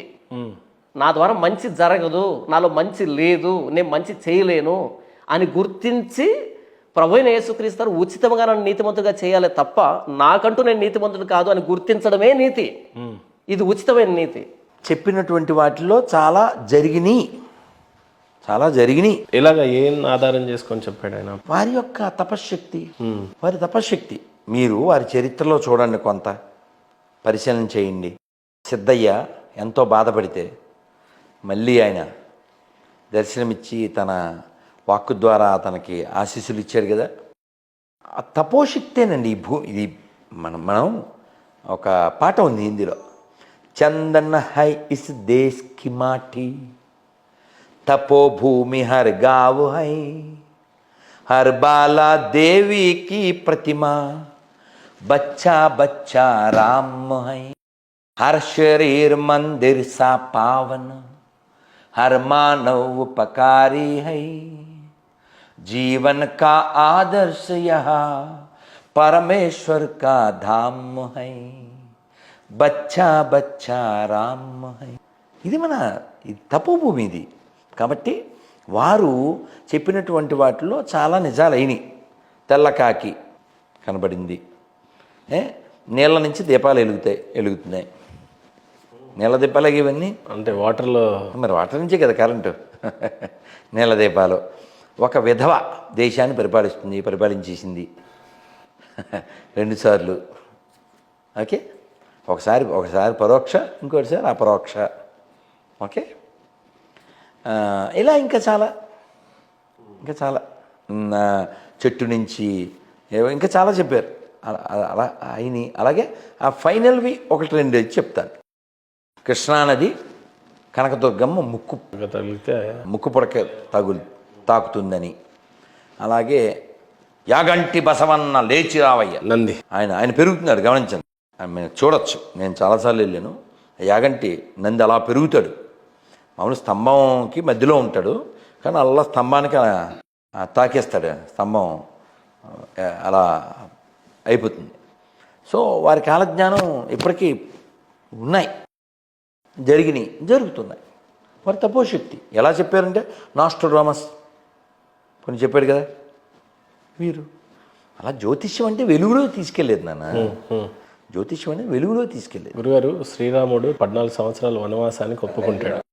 14 సంవత్సరాలు ఒప్పుకున్నందుకు శ్రీరాముడు గొప్పోడు అనుకోవాలో, 14 సంవత్సరాలు అసలు ఎలా వెళ్తా అని చెప్పేసి క్వశ్చన్ చేయకుండా 14 సంవత్సరాలు నాకు అరణ్యంలో ఏం పని అని చెప్పకుండా తల వంచకుండా వెళ్ళిపోయాడు. అసలు 14 సంవత్సరాలు అరణ్యంలో శ్రీరాముడు ఏం చేశాడు? భలే చాలా మంచి ప్రశ్న. కథ మలుపు ఎప్పుడైనా గమనించండి. రామాయణంలో కథలు రామాయణంలో ఎప్పుడు ఒక టర్న్ వచ్చినా ఒక స్త్రీ పాత్ర వల్లనే అవుతుంది. అది ఎనాలిసిస్ చేయండి. యాక్చువల్గా కైకేయికి రాముడు అంటే చాలా ప్రేమ, అమ్మానే పిలిచేవాడు. ఆవిడ మనసు విరిచింది ఎవరు? మందర, మొత్తం చిందరాంధ్ర. ఆవిడ వెళ్ళి దశరథుడితో చెప్పింది. ఆయన చెప్పలేడుగా, ఆయన బాధపడుతూ నేల మీద పడిపోయాడు. నాన్నగారు పిలిచారని ఎవరితో కబురు పెడితే రాముడు వచ్చాడు. వెళ్ళాలి, మీ నాన్నగారు చెప్పలేకపోతున్నారు, అప్పుడెప్పుడో నాకు మాట ఇచ్చారు, you have to go. Sitadevi కూడా రెడీ అయింది. అయితే రాముడికి ఇష్టం లేదు, కానీ సీతాదేవి నువ్వు ఎక్కడుంటే నాకు అక్కడే అయోధ్య అని చెప్పి రామచంద్రమూర్తితో వెళ్ళింది. వెడలెను కోదండ పాని అనుజ లక్ష్మణుని గూడే, వెడలెను కోదండ పాని. పాని అంటే హిందీ పాని కాదు, పాని అంటే సంస్కృతంలో చెయ్యి. కోదండాన్ని ధరించిన అస్తం కలిగిన వాడు కోదండ పాని. పలుకే బంగారమయ్యర కోదండ పాని, పలుకే బంగార మాయరా. సరే, ఇలా లక్ష్మణుడితో సీతాదేవితో ఆయన వెళ్ళాడు. అలా వెళ్తూ ఉన్నప్పుడు ఋషులు వాళ్ళు ఆయన కలిశారు. కలిస్తే అంటే కొన్ని చెప్తున్నాను, చాలా ఉంటాయిగా, కొన్ని చెప్తా, అన్నీ మనం చెప్తే రామాయణం చెప్పే అయిపోతుంది మనకి. రామచంద్రమూర్తి వెళ్తుంటే ఋషులు వస్తారు. ఋషులు వచ్చి ఆ కష్టాలు అవి చెప్తారు. చెప్తే అలాగే నేను తీరుస్తానులే అంటాడు. రాముడు మరి ధనుస్సు వెల్లంబులతోనే వెళ్తాడు కదా, క్షత్రియుడు కదా. కష్టాలు అవి చెప్తే అలాగే నేను తీరుస్తాను అని ముందు నడుస్తుంటే సీతాదేవి చెప్పుద్ది, ఎందుకండి దారిని పోయేదంతా ఊళ్ళో గొడవలని మనకెందుకు అంటది. ఈ ఆడవాళ్ళు ఎంతకీ వెనకలు అవుతారుగా. కానీ సీతాదేవి అమ్మ, ఆ వెనక్కి రావడం ఆవిడ ఉద్దేశం కాదు. ఆవిడ తల్లి కదా, స్వామివారి కర్తవ్యాన్ని గుర్తు చేస్తుంది, అంతేగాని మనకెందుకు అంటే దాని అర్థం అది కాదు. మనకెందుకంటే ఊళ్ళో గొడవలను వీళ్ళు ఎలా చెప్తారు, అటువైపు వాళ్ళు కూడా ఏదో చెప్తారు, మనం వెళ్ళిపోవాలి 14 ఏళ్ళ తర్వాత ఇల్లు బాగానే ఉంటారు, మనం ఎందుకంటే వాళ్ళకి శత్రువు రావడం, ఇలా ఒక ఇంటిళ్ళలాగా చెప్పుద్ది అని చెప్పి ఒక కథ చెప్పుద్ది. ఆ స్త్రీలకి మాట్లాడినెవరో ఒంటింటి కుందేళ్ళు అని మనకు కొన్ని అక్కలు ఉంటారు కదా, ఈ అక్కల బ్యాచ్ చెప్తుంటారు కదా, స్త్రీకి స్వేచ్ఛ లేదా అయ్యో డైలాగులు వేస్తుంటారు కదా. కానీ సీతాదేవి ఒక ఉదాహరణ. ఆవిడ ఏం చెప్పింది, ఒక కథ చెప్తాను అని చెప్పి కథ చెప్తూ, ఏంటో కథ అంటే, ఒక ఋషి తపస్సు చేస్తున్నాడు. తపస్సు చేస్తుంటే ఇంద్రుడు ఆయన తపస్సు చెడగొట్టడం కోసం ప్రతిసారి ఒకే ఫార్ములా ఉండదు కదా, రమ్మని పంపు మేనకని పంపు అని. ఈ ఫార్ములా మార్చి ఒక మంచి కత్తి తీసుకుని రాజుగారి వేషంలో వెళ్ళి, స్వామీజీ నమస్కారం, ఈ కత్తి మీ దగ్గర పెట్టుకోండి, కత్తిని మీ దగ్గర పెట్టుకోండి, నేను మళ్ళీ వచ్చి కలెక్ట్ చేసుకుంటాను, మా పూర్వీకులది అని చెప్పాడు. రాజుగారు పెట్టుకున్నాడు. ఈయనకేమీ పెద్ద ఆశ్రమాలు బిల్డింగ్స్ ఏమీ లేవు, ఆ చెట్టు కింద తపస్సు చేసుకుంటాడు. మరి రాజుగారి కత్తి మళ్ళీ ఇవ్వాలిగా, వస్తారుగా. అందుకని స్నానానికి వెళ్తూ వస్తూ దాన్ని పట్టుకెళ్ళడం, అక్కడికి వచ్చడం, స్నానం చేయడం, రావడం. ఈ మనస్సు భగవద్గీతలో చెప్తారు, మన చంచలహి కృష్ణ ప్రమాదీ బలవద్ధుడం అంటాడు. ఎవరు? అర్జునుడు. బావా, I can control wind but not the mind. ఎవరన్నా గాలిని కంట్రోల్ చేయగలరా? అర్జునుడు చేయగలరు. అలాంటి అర్జునుడి స్టేట్మెంట్ ఏంటి? మనసును కంట్రోల్ చేయాలి. ఈయన అలా కత్తి పెట్టుకెళ్ళాడు కదా, దీని పదును ఎంత ఉందో చూద్దాం అని ఆ మొక్కల్ని ఎలా అన్నాడు. బాగానే తెగుతుంది. అలా 2-3 రోజులు అలా మొక్కలని ఈయన వెనకాల ఆ జింకలు లేళ్ళు అవి వస్తూ ఉండేవి. ఓసారి అసలు చూద్దామని కస వేసి జింగని చెక్ చేశాడు, అది బుక్ అయిపోయింది. ఈయన బుక్ అయిపోయాడుగా, హింస కదా, హింస చేస్తే ఇంక తపస్సు ఉంది మంగళం. అంటే ఈ అక్కర్లేనివి పెట్టుకుంటే అలా మనకి కూడా ఎందుకండి ఇవన్నీ అని ఈ కథ చెప్పింది Sitadevi. If I'm not correct please correct me, no problem. అదే సీతాదేవి మాట్లాడింది రాముడితో, ఏదో చెప్పి అలాగే అని ఊరుకోకుండా, అంటే చర్చ ఉంది. అలా రాముడు చెప్పాడు, నేను క్షత్రియుడిని. క్షత్ అంటే అర్థం ఏంటి? గాయము. క్షత్రియ. త్ర ర అంటే రక్షించుట. మంత్ర మనస్సుని రక్షించింది మంత్రం. మననా త్రాయితే ఇది మంత్ర. క్షత్రియ గాయం తగలకుండా, భుజం లాంటి వాడు కదా క్షత్రియ, రక్షించాను. నేను రక్షించడం నా బాధ్యత అది. అందుకని ఆ మునికి ఏదో అయింది ఇంకోటి అని కాదు, వీళ్ళందరూ రక్షించాలి. వాళ్ళు నన్ను శరణ వేడారు. రాముడికి ఒక ప్రతిజ్ఞ ఉంది తెలుసా. విభీషణుడు వచ్చినప్పుడు అందరూ సలహా చెప్తారు, ఒక్క హనుమంతుడు తప్ప. వద్దండి వాడు ఎగస్పార్టీ వాడు, వాడికి వద్దొద్దు అంటారు. అంటే రాముడుతో హనుమంతుడు అంటాడు, స్వామి నేను చూశాను, చాలా గొప్ప క్యారెక్టర్ ఆయన, నన్ను చంపేయమని చెప్పి రావణాసుడు చెప్పాడు, కానీ దూతను చంపుట పాడి కాదని, కాబట్టి ఏదైనా శిక్ష వేయమన్నారు. కోతులకి వాలము, వాలం అంటే తోక, అది ప్రీతికరమైంది కాబట్టి దాన్ని తగలబెట్టమన్నారు. తర్వాత మనం తగలెట్టేసామనుకోండి. సో వారికి భక్తి నిజాయితీ ఉంది అని హనుమంతుడు చెప్తాడు. రాముడు ఒక ప్రతిజ్ఞ ఉంది. ఆ ప్రతిజ్ఞ ఏంటంటే, ఎవరైనా నన్ను శరణ వేడితే నేను రక్షించి తీరుతా, ఇది నా ప్రతిజ్ఞ. నేను సీతనైనా వదిలేస్తా, నేను లక్ష్మణునైనా వదిలేస్తా, ధర్మాన్ని విడిచిపెట్ట. ఇది రాముడు.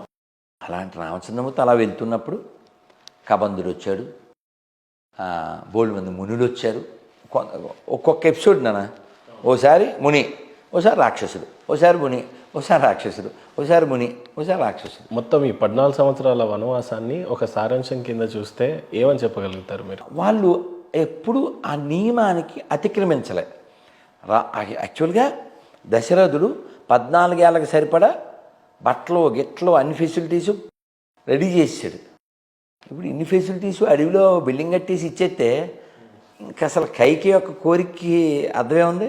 ఆవిడ ఒప్పుకోలేదు, అది జరగలేదు. రాముడు మంచి బట్టలు వేసుకున్నవాడు నార బట్టలు కట్టుకున్నాడు. సీతాదేవి అసూర్యం పశ్యతి అంటారు, అంటే తెలుసా? అసూర్యం పశ్యతి అంటే ఎండకన్నెరగదు సీతాదేవి. ఆవిడికి పాపం ఆ నారబట్టలు ఎలా కట్టుకోవాలో తెలీదు.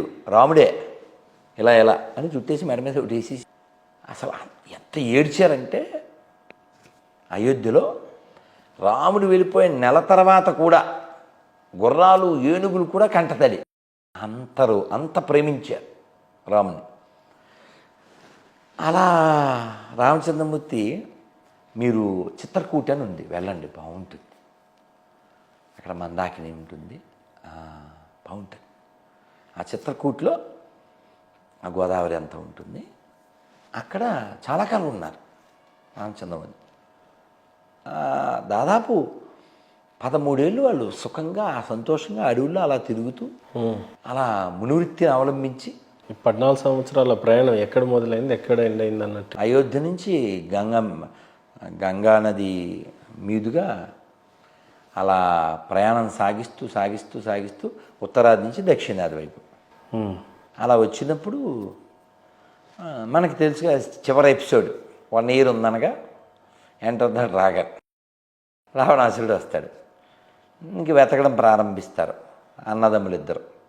అలా ప్రారంభిస్తే దారిలో ఇక్కడ ఇంకో క్వశ్చన్ గురుగారు, సహజంగా సీతాదేవిని రావణాసుడు అపహరించినప్పుడు ఎక్కడి నుంచి తీసుకెళ్ళాడు, ఎక్కడికి తీసుకెళ్ళి పెట్టాడు అని అంటే, సపోజ్ ఇప్పుడు హైదరాబాద్ నుంచి నిజామాబాద్కి పోవాలంటే మధ్యలో మేడ్చల్, కామారెడ్డి, తూప్రాన్ ఇలా చెప్తా ఉంటారు.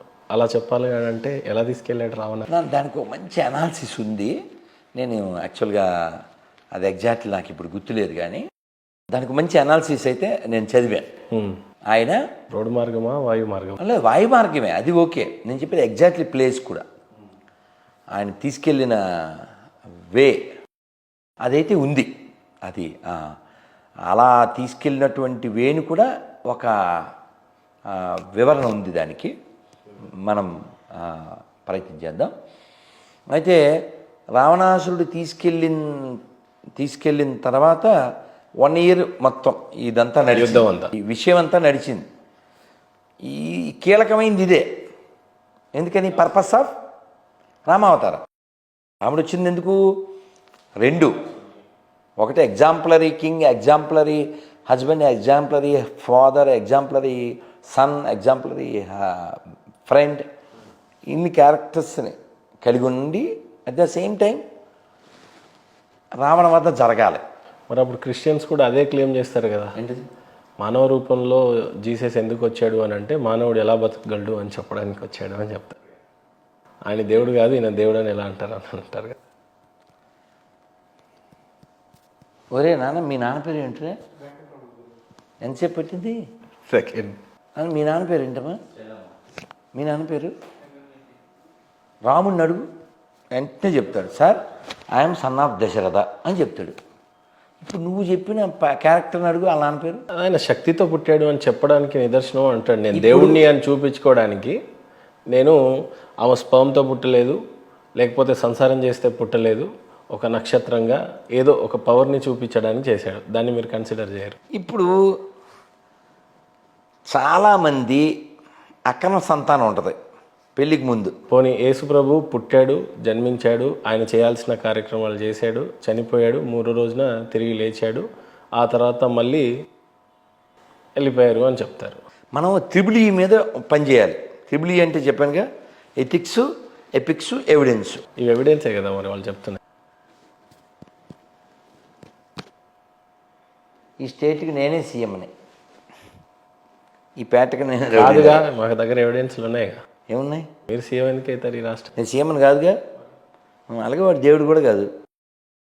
ఇప్పుడు నేను సీఎంని కాదు అనడానికి ఎవిడెన్స్ ఉందిగా, అలాగే అతను దేవుడు కాదు. దేవుడే అని చెప్పి బైబుల్ ఎవిడెన్స్గా చూపిస్తున్నారుగా. ఫోన్ నువ్వే అనుకుందానన్న, నువ్వు గొరికి ఫోన్ చేద్దాం గొర్రెలతో సరదాగానన్నా. ఎక్కడ అంటే ఇప్పుడు మనం మాట్లాడుకుంటే మనం అనుకుంటే ఎలాగా, అకార్డింగ్ టు దెమ్. ఇప్పుడు అర్ధరాత్రి అయిపోయింది, అయినా పర్వాలేదు, నన్ను అర్ధరాత్రి మాత్రమే ఫోన్ చేసి దొబ్బే గొర్రె ఉంది, ఏం పేరు పెట్టాను? యెహోవా. రైట్, యెహోవా, యెహోవా గొర్రె, హైదరాబాద్. ఇతను ఈ టైంలోనే చేస్తుంటాడు. పేరేంటి తెలుసా? మోజెస్. అసలు పేరు రాజేష్. ట్రై చేద్దాం. మామూలుగా ఈ టైంలో చేస్తుంటాడు. అంటే హలో హలో, నాన్న పడుకున్నారా? ఎక్కడ? స్టూడియోలో ఉన్నారా? పర్లేదా, మళ్ళీ మాట్లాడతారా? మార్నింగ్ చేశారా? అయ్యో, మార్నింగ్ నేను మౌనంలో ఉంటాను నాన్న. ఒక్క నిమిషం పర్లేదా? మా ఫ్రెండ్ క్వశ్చన్ అడిగాడు. అదే బైబిల్లో దేవుడు ఎవరు అన్నాడు. అంటే నేనేమో చాలా ఇంటర్వ్యూలో వాళ్ళ క్లారిటీ, ప్యూరిటీ, ష్యూరిటీ లేదు, అది ఇది అంటుంటాను కదా, అందుకని క్లారిటీ మా ఫ్రెండ్ ఇస్తాడని చెప్పాను. ఎవరు నాన్న బైబిల్ దేవుడు ఎవరు? బైబిల్లో దేవుడు ఎవరు? థ్యాంక్ యూ నాన్న, నీ పేరు కూడా అదే. మరి యేసు ఎవరు? దేవుని కుమారుడు కదా. సో మొత్తానికి 2 ఉన్నారు. తండ్రి కుమార పరిశుద్ధ ఒకడే దేవుడు. ఇక్కడ శ్రీరాముడు కూడా అవతారాలు ఉన్నాయి కదా. అవతారం వేరు, ఇక్కడ రీమిక్స్ అది వేరు. ఒక యుగంలో నాన్న. ఓకే నాన్న, గుడ్ నైట్. కాదు నాన్న, నువ్వు కన్ఫ్యూజ్ అవ్వకు. ఇప్పుడు మనలాంటి వాళ్ళు చాలా మంది ఉన్నారు, నేనంటే చదువుకున్నా నన్నే కన్ఫ్యూజ్ చేస్తాయి ఈ పురాణాలు. అల్లే కనీసం మీ దగ్గర తెలుసు. నేను క్లారిటీ ఇస్తాగా నీకే. ఇంకో విషయం చెప్తాను, నువ్వు బాగా గుర్తుపెట్టుకో. ఆయనకు చెప్పాడు తండ్రి, కుమారుడు, పరిశుద్ధాత్మ అన్నీ ఒకటే అని చెప్తాడు అతను. రీమిక్స్ అది. ఇక్కడ బ్రహ్మ లయకారకుడు, శివుడు తీసుకుపోయేవాడు, పాలించేవాడు కృష్ణుడు అని చెప్తాడు. మళ్ళీ అందరు కలిపితే ఒకటేనా, ముగ్గురు వేరేనా? మనకు క్లారిటీ ఉందన్న. ఏకం సత్ విప్రా బహుదా వదంతి. ఏకం సత్ విప్రా బహుదా వదంతి. సత్ అంటే సత్యం, ఏకం ఒకటే సత్యం. విప్రులైన వారు, జ్ఞానులైన వారు దాన్ని చాలా రకాలుగా పలుకుతారు.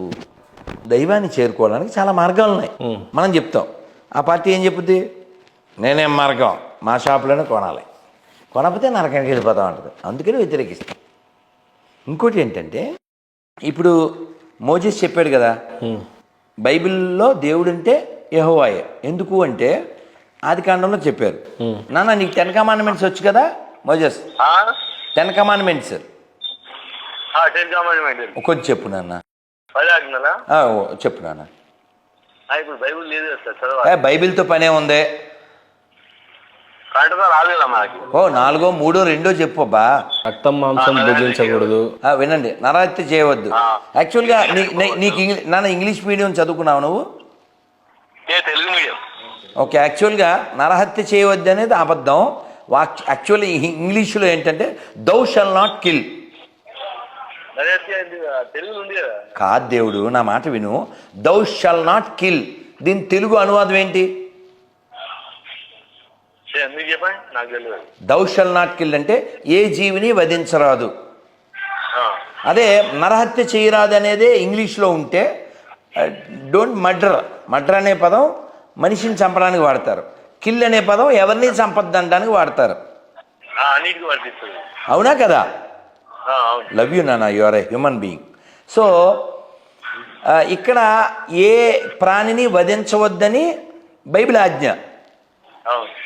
ఓకే, అది యెహోవా గాడ్. ఓకే, కానీ మనకి తర్వాత కాండాల్లో వస్తుంది, మన ద్వితీయోపదేశ కాండం, లేవియా కాండం, వీటిల్లో ఏమొస్తుంది, ఏమేం తినాలి. నేను యెహోవా మెనూ అని ఒక వీడియో చేశాను లాంగ్ ఎగో. సరే, అది పక్కన పెడదాం. ఇప్పుడు ఈ 10 ఆజ్ఞల్లో ఒక ఆజ్ఞ ఏమిటి? నేను తప్ప మీకు దేవుడు ఉండకూడదు అని ఎవరు చెప్పారు? తండ్రి అయిన దేవుడు పేరు యెహోవా దేవుడు కదా, డిక్లేర్ చేశాడు కదా. ఆ పేరుకి అర్థం తెలుసా సార్? చెప్పు.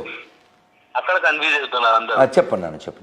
యెహోవా వేరు, యేసు వేరు. యెహోవా అంటే నేను ఉన్నవాడను అనువాడను అని.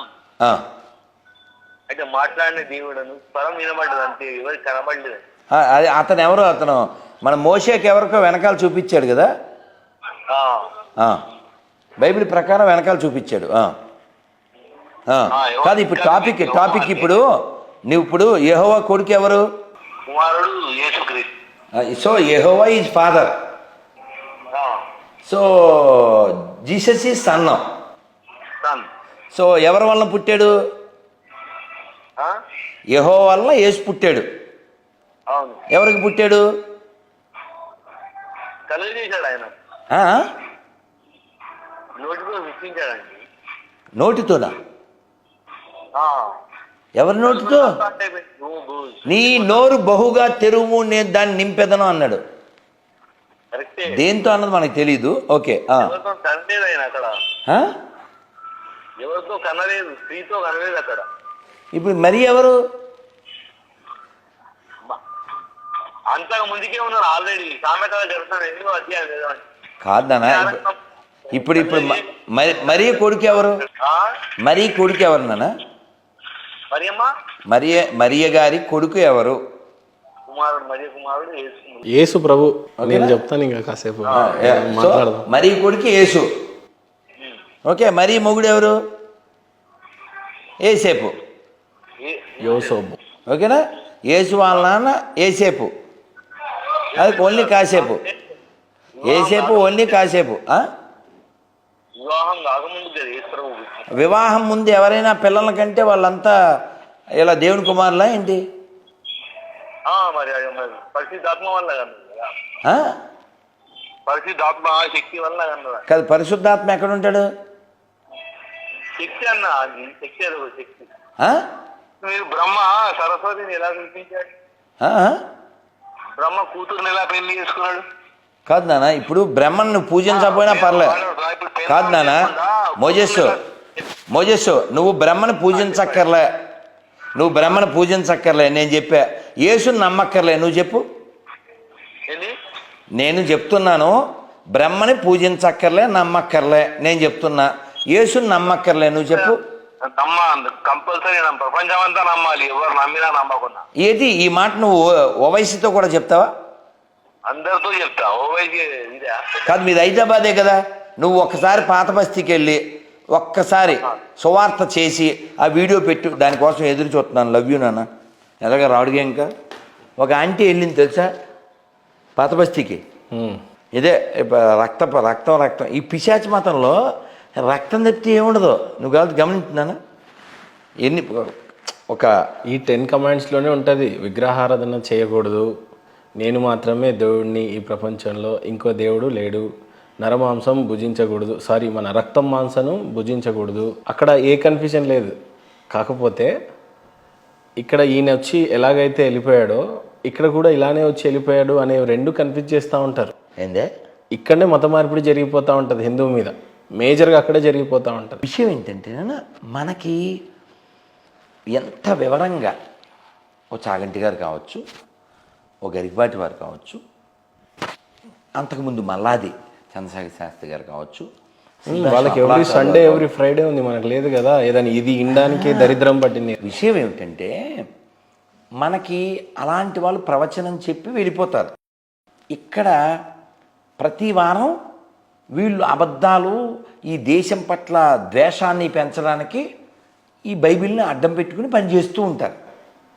దేశ వ్యతిరేక శక్తులకి అదొక అడ్డా అన్నమాట. మనం మన విషయం మాత్రమే చెబుతాం. ఇప్పుడు చాగంటి గారు చెప్పారు, ఇంకో ఎప్పుడు రామాయణం చెప్పండి, రామాయణం కూడా చెప్తాడు, భాగవతం చెప్పండి, భాగవతం కూడా చెప్తాడు. రాధా మనోహర్ దాస్ హిందుత్వవాది, మతవాది, మానవతావాది, ధర్మరక్షణ కోసం అని మానవతావాది. మన ప్రయారిటీ హ్యుమానిటీ. రాధా మనోహర్ దాస్ ఎవరు, ఎక్కడ పుట్టారు, ఏంటి మీ చరిత్ర అంటే ఏం చెప్తారు? నేను మామూలు వాడిని. దాంట్లో మీ గురించి చెప్పాలంటే ఏం చెప్తారు గురుగారు? చాలా ఇంటర్వ్యూలో నేను కూడా ఎక్కడో తెలుసుకోలేకపోయాను మీ గురించి. పెద్ద విషయం ఉంది. మా అమ్మ ఇప్పుడు ఆవిడ కూడా అడిగారు. కొందరు ఈస్ట్ గోదావరి అంటారు, కొందరేమో అదేదో పల్నాడులో అంటారు, ఇంకొందరేమో భీమవరం అంటారు. ఇందాక మీ వీడియోలో వింటుంటే అరే నువ్వు భీమవరమే కదా అంటున్నా. మీ ఇక్కడ గమనించవలసిన విషయం ఏంటంటే మన యొక్క పుట్టడం అనేది మన చేతిలో లేని పని, చావడం కూడా మన చేతిలో లేని పని, కానీ సార్థకం చేసుకోవడం మన చేతిలో పని కదా. మీకు ఉదాహరణ ఇస్తాను. ఉదాహరణ ఏంటంటే నేను మా అమ్మ వాళ్ళకి 3వ సంతానాన్ని.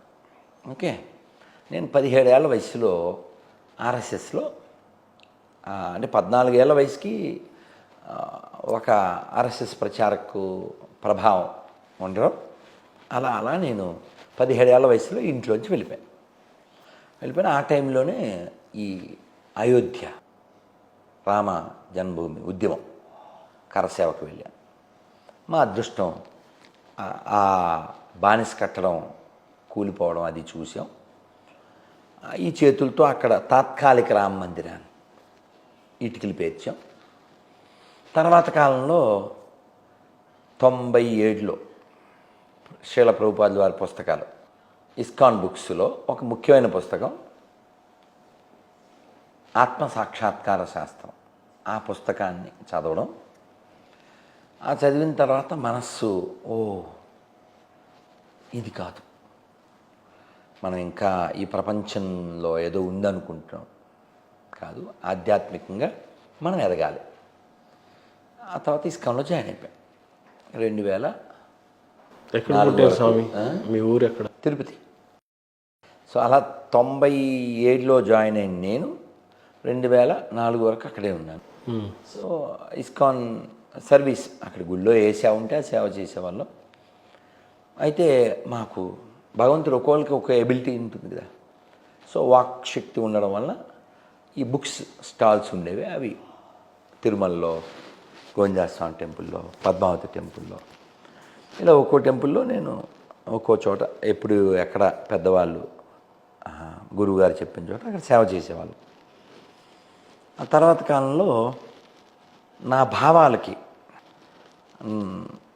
భావాల వలన వాళ్ళకి ఇబ్బంది కలగకూడదు కదా. సో అందువల్ల నేను నా తీర్థయాత్ర నేను చేస్తూ నా వాక్కుకి అడ్డం లేకుండా నా ప్రయాణం నేను చేస్తాను. ఇప్పుడు నేను కొందరివాణ్ణి కాదు, అందరివాణ్ణి. నేను ఒక సంస్థకో ఒక ఊరికో సంబంధించిన వాడిని కాదు, నేను అందరివాణ్ణి. ఇప్పుడు నా దగ్గరికి మొన్న ఒక ముస్లిం వచ్చాడు. వచ్చి సార్ నేను యూనివర్సిటీ టాపర్ని, నేను చెప్తే మీరు వింటున్నారు, కానీ మా వాళ్ళు నా మాట వినరు. క్వశ్చన్ చేస్తే నువ్వు చెప్పే అంతవాడుగా నువ్వు అంటారు. ఈ వినడం అనే లక్షణం, ప్రశ్నించడం ఇది చాలా అవసరం కదండి అన్నాడు. నేను చెప్పలేను సార్, అందుకని ఏవో కొన్ని ఫోటోలు అవి పంపించారు. అవి ఏమిటంటే ఆ మక్కా లోపల ఒక బ్లాక్ది ఉంటుంది కదా, ఆ లోపల 3 పొడుగైన కర్రలు ఉంటాయి. అవి బ్రహ్మ విష్ణు శివుడికి ప్రతీకగా ఆయన చెప్పింది.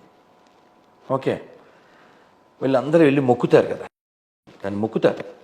అలాగే వాళ్ళంతా గుండు కొట్టుకుంటారు, వాళ్ళంతా తెల్లబట్టలు వేస్తారు, దాని చుట్టూ ప్రదక్షిణ చేస్తారు. విరుద్ధం కదా వాళ్ళకి.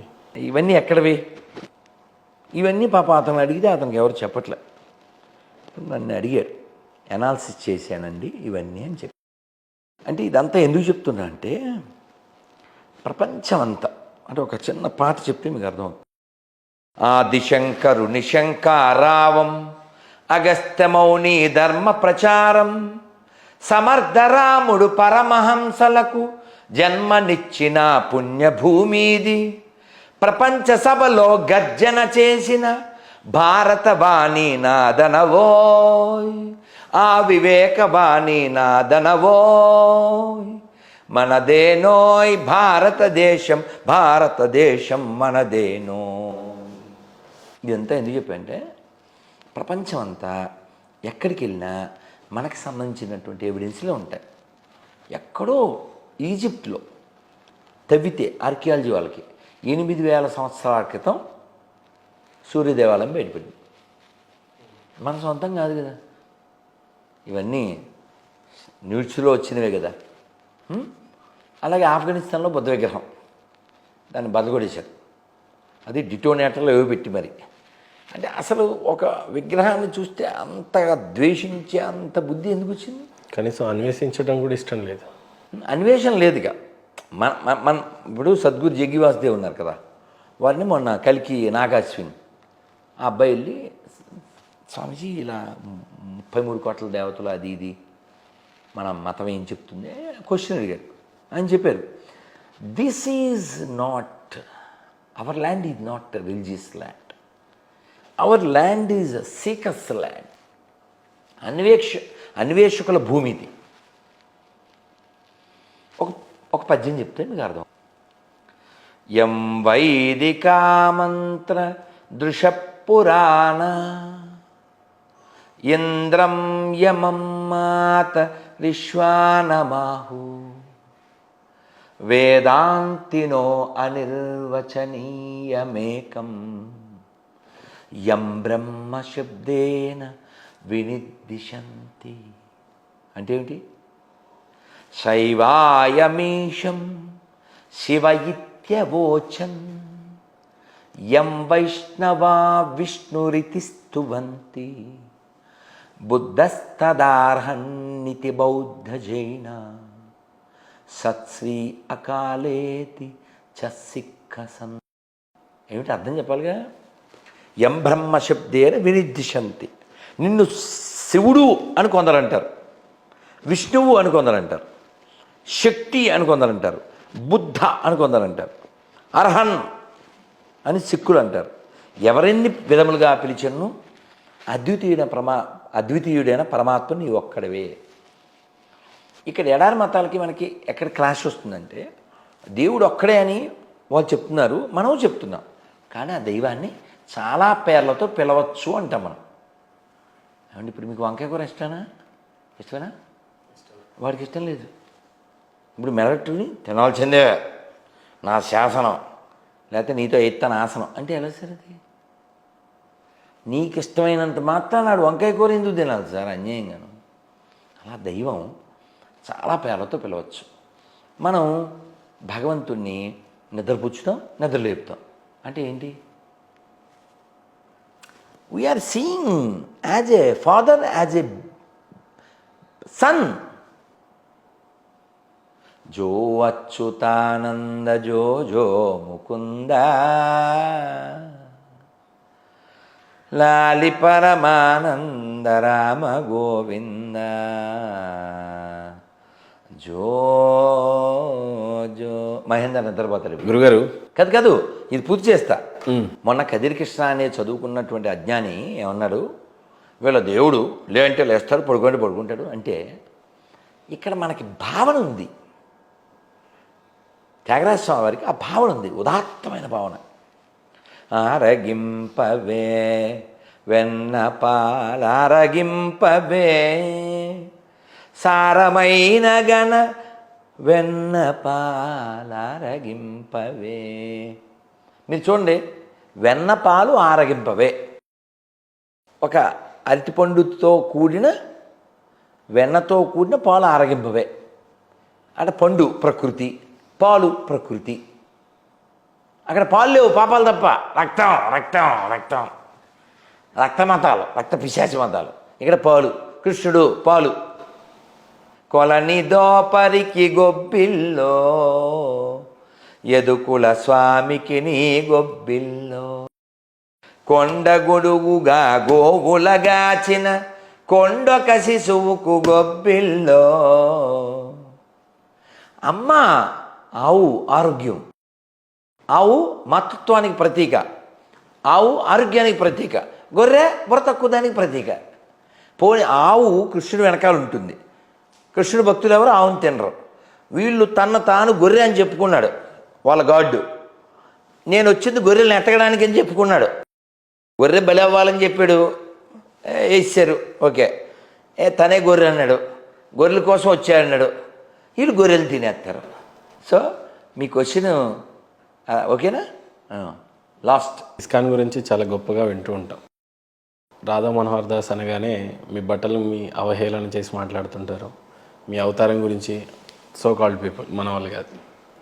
బట్ వాట్ ఈస్ ఇస్కాన్ అనే గొప్పతనం గురించి, దాని గురించి ఉన్న చరిత్ర గురించి కానీ చెప్పాలి అని అంటే మీరేం చెప్తారు? ప్రపంచంలో ఈ రోజున ఎంత సనాతన ధర్మం వ్యాప్తి చెందిందంటే అది ఇస్కాన్.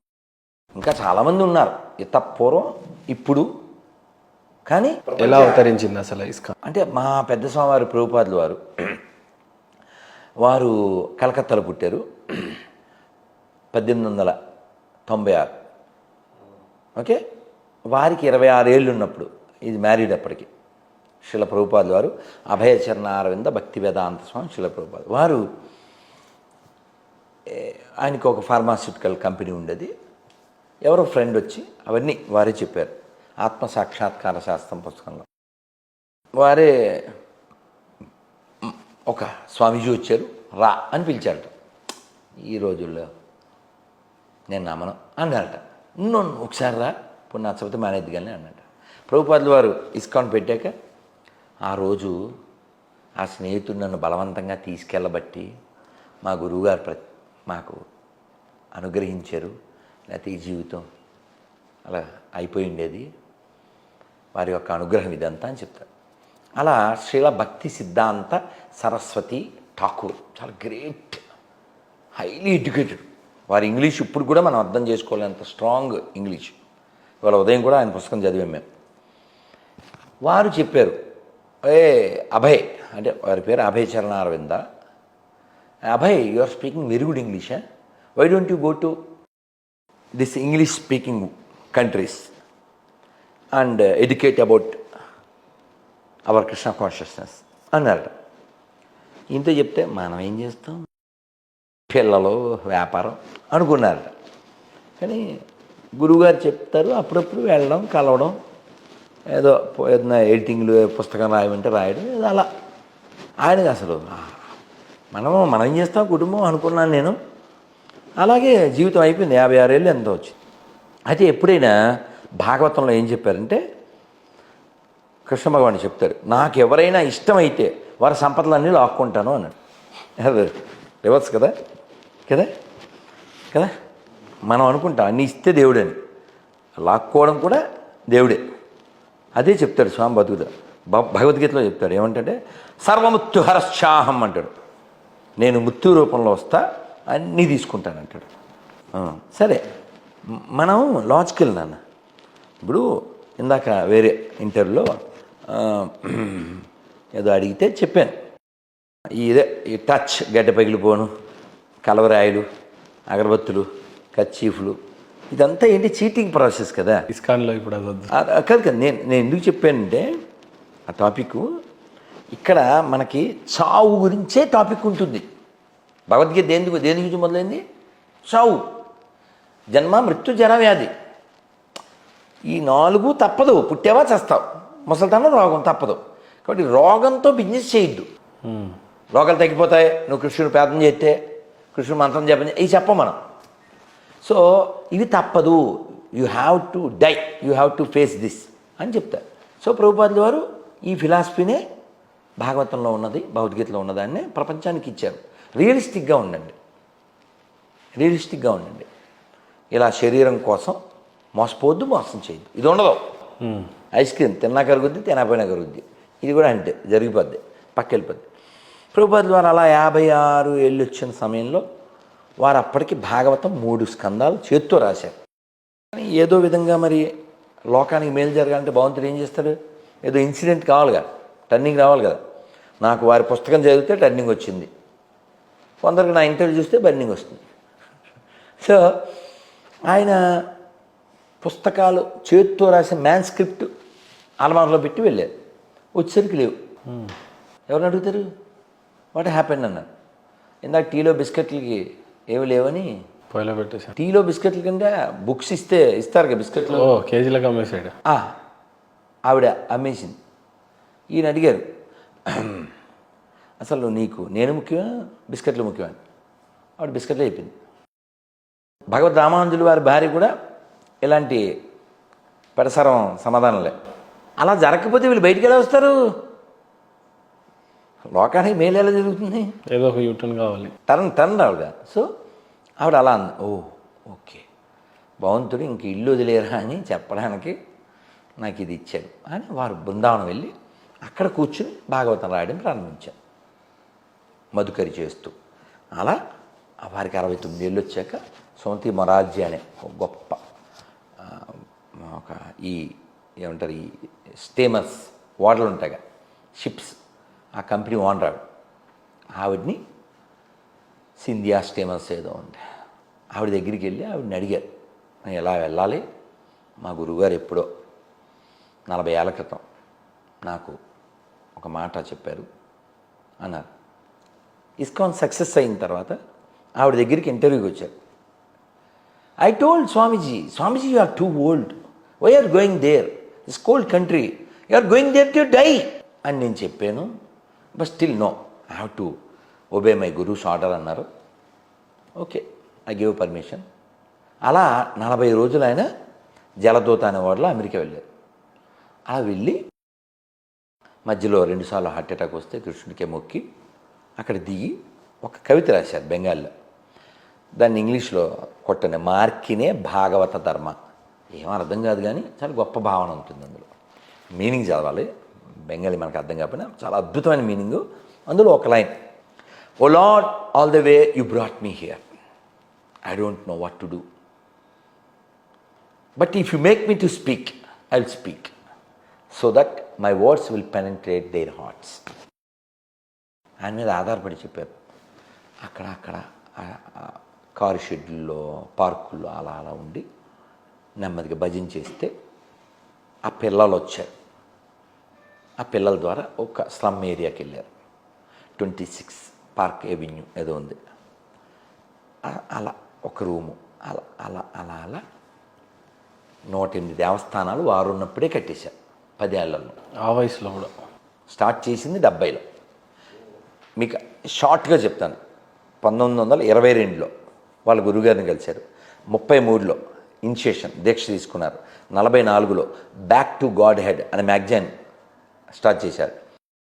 66లో ఇస్కాన్ మొదలుపెట్టారు. 77లో ఇంటికి వెళ్ళిపోయారు. బ్రీఫ్గా ప్రభుపాదుల వారు. అందుకే నేను ప్రభుపాదుల వారి గురించి ఏం చెప్తాను అంటే, Prabhupad is old man, no is gold man, no is gold mind. అలా 108 దేవస్థానాలు వారు ఉన్నప్పుడే కట్టారు. అందులో ఒక పెద్ద బ్యూటిఫుల్ టెంపుల్ వచ్చి అమెరికాలో ఉంది. దాని పేరు వెస్ట్ వర్జీనియాలో the Palace of Gold. Prabhupada Palace of Gold. అది నేల తప్ప అంత బంగారం. అమెరికాస్ తాజ్ అంటారు దాన్ని. సో అది కొండల మధ్య వెస్ట్ వర్జీనియాలో ఉంటుంది. ఇప్పుడు ISKCON world head quarter Mayapur, Bengal.